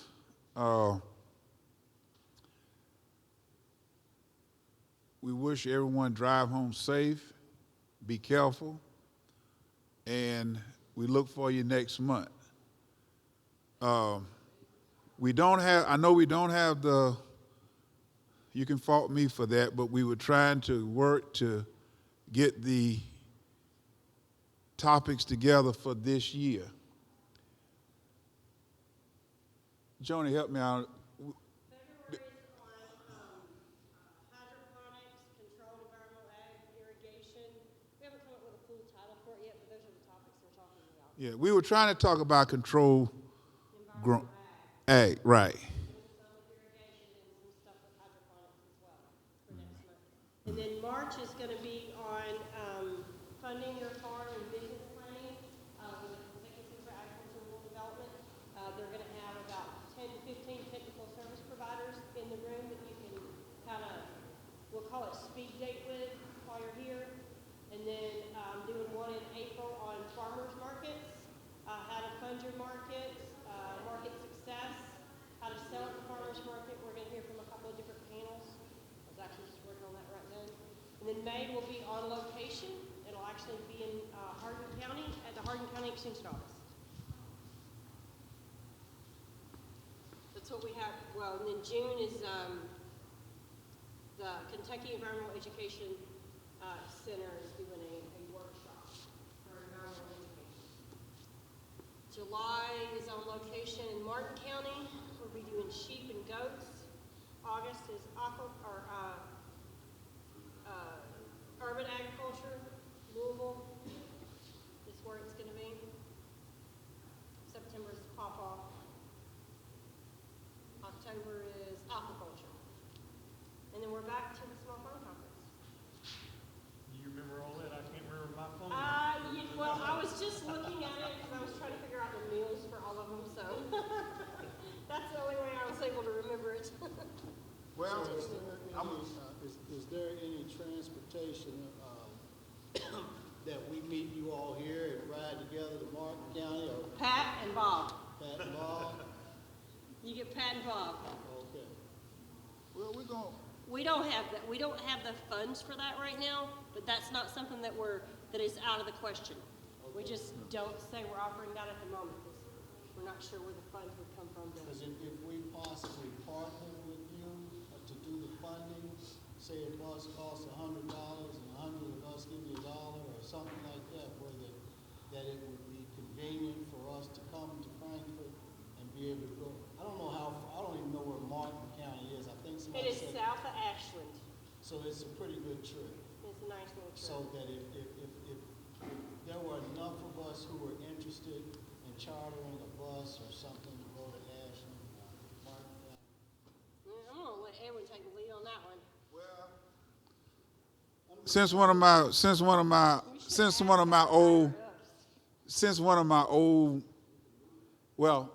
my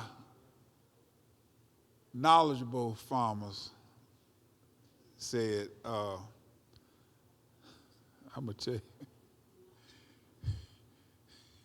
Well, one of my older farmers called me the budget man. And I can remember numbers, but I tell you what, I know I did a program in your county, and you don't want to know what. I got a small bus, and I couldn't believe, and that was several years ago, but actually it was $900. I think that's what it was. But anyway, we'll look into it. Yeah, we'll see. Because I know that the state legislator who sponsored the DEI bill is from Martin County. Mm-hmm. She might be interested in agriculture enough to put some funds from the state towards us going to her county. Mm-hmm. Well, let me say it like this.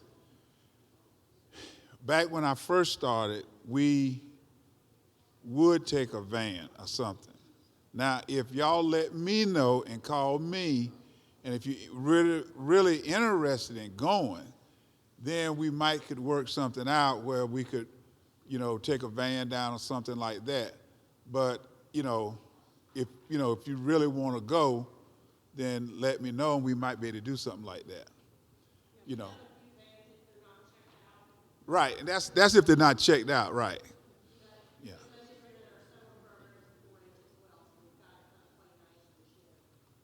Right. I'm glad you're saying that. Yeah, that is y'all got to understand we're back in school, it's school time. That's going to be, So we run 12 months a year.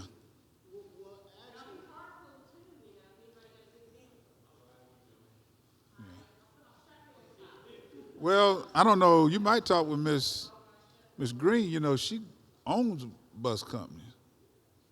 No, I'm just kidding.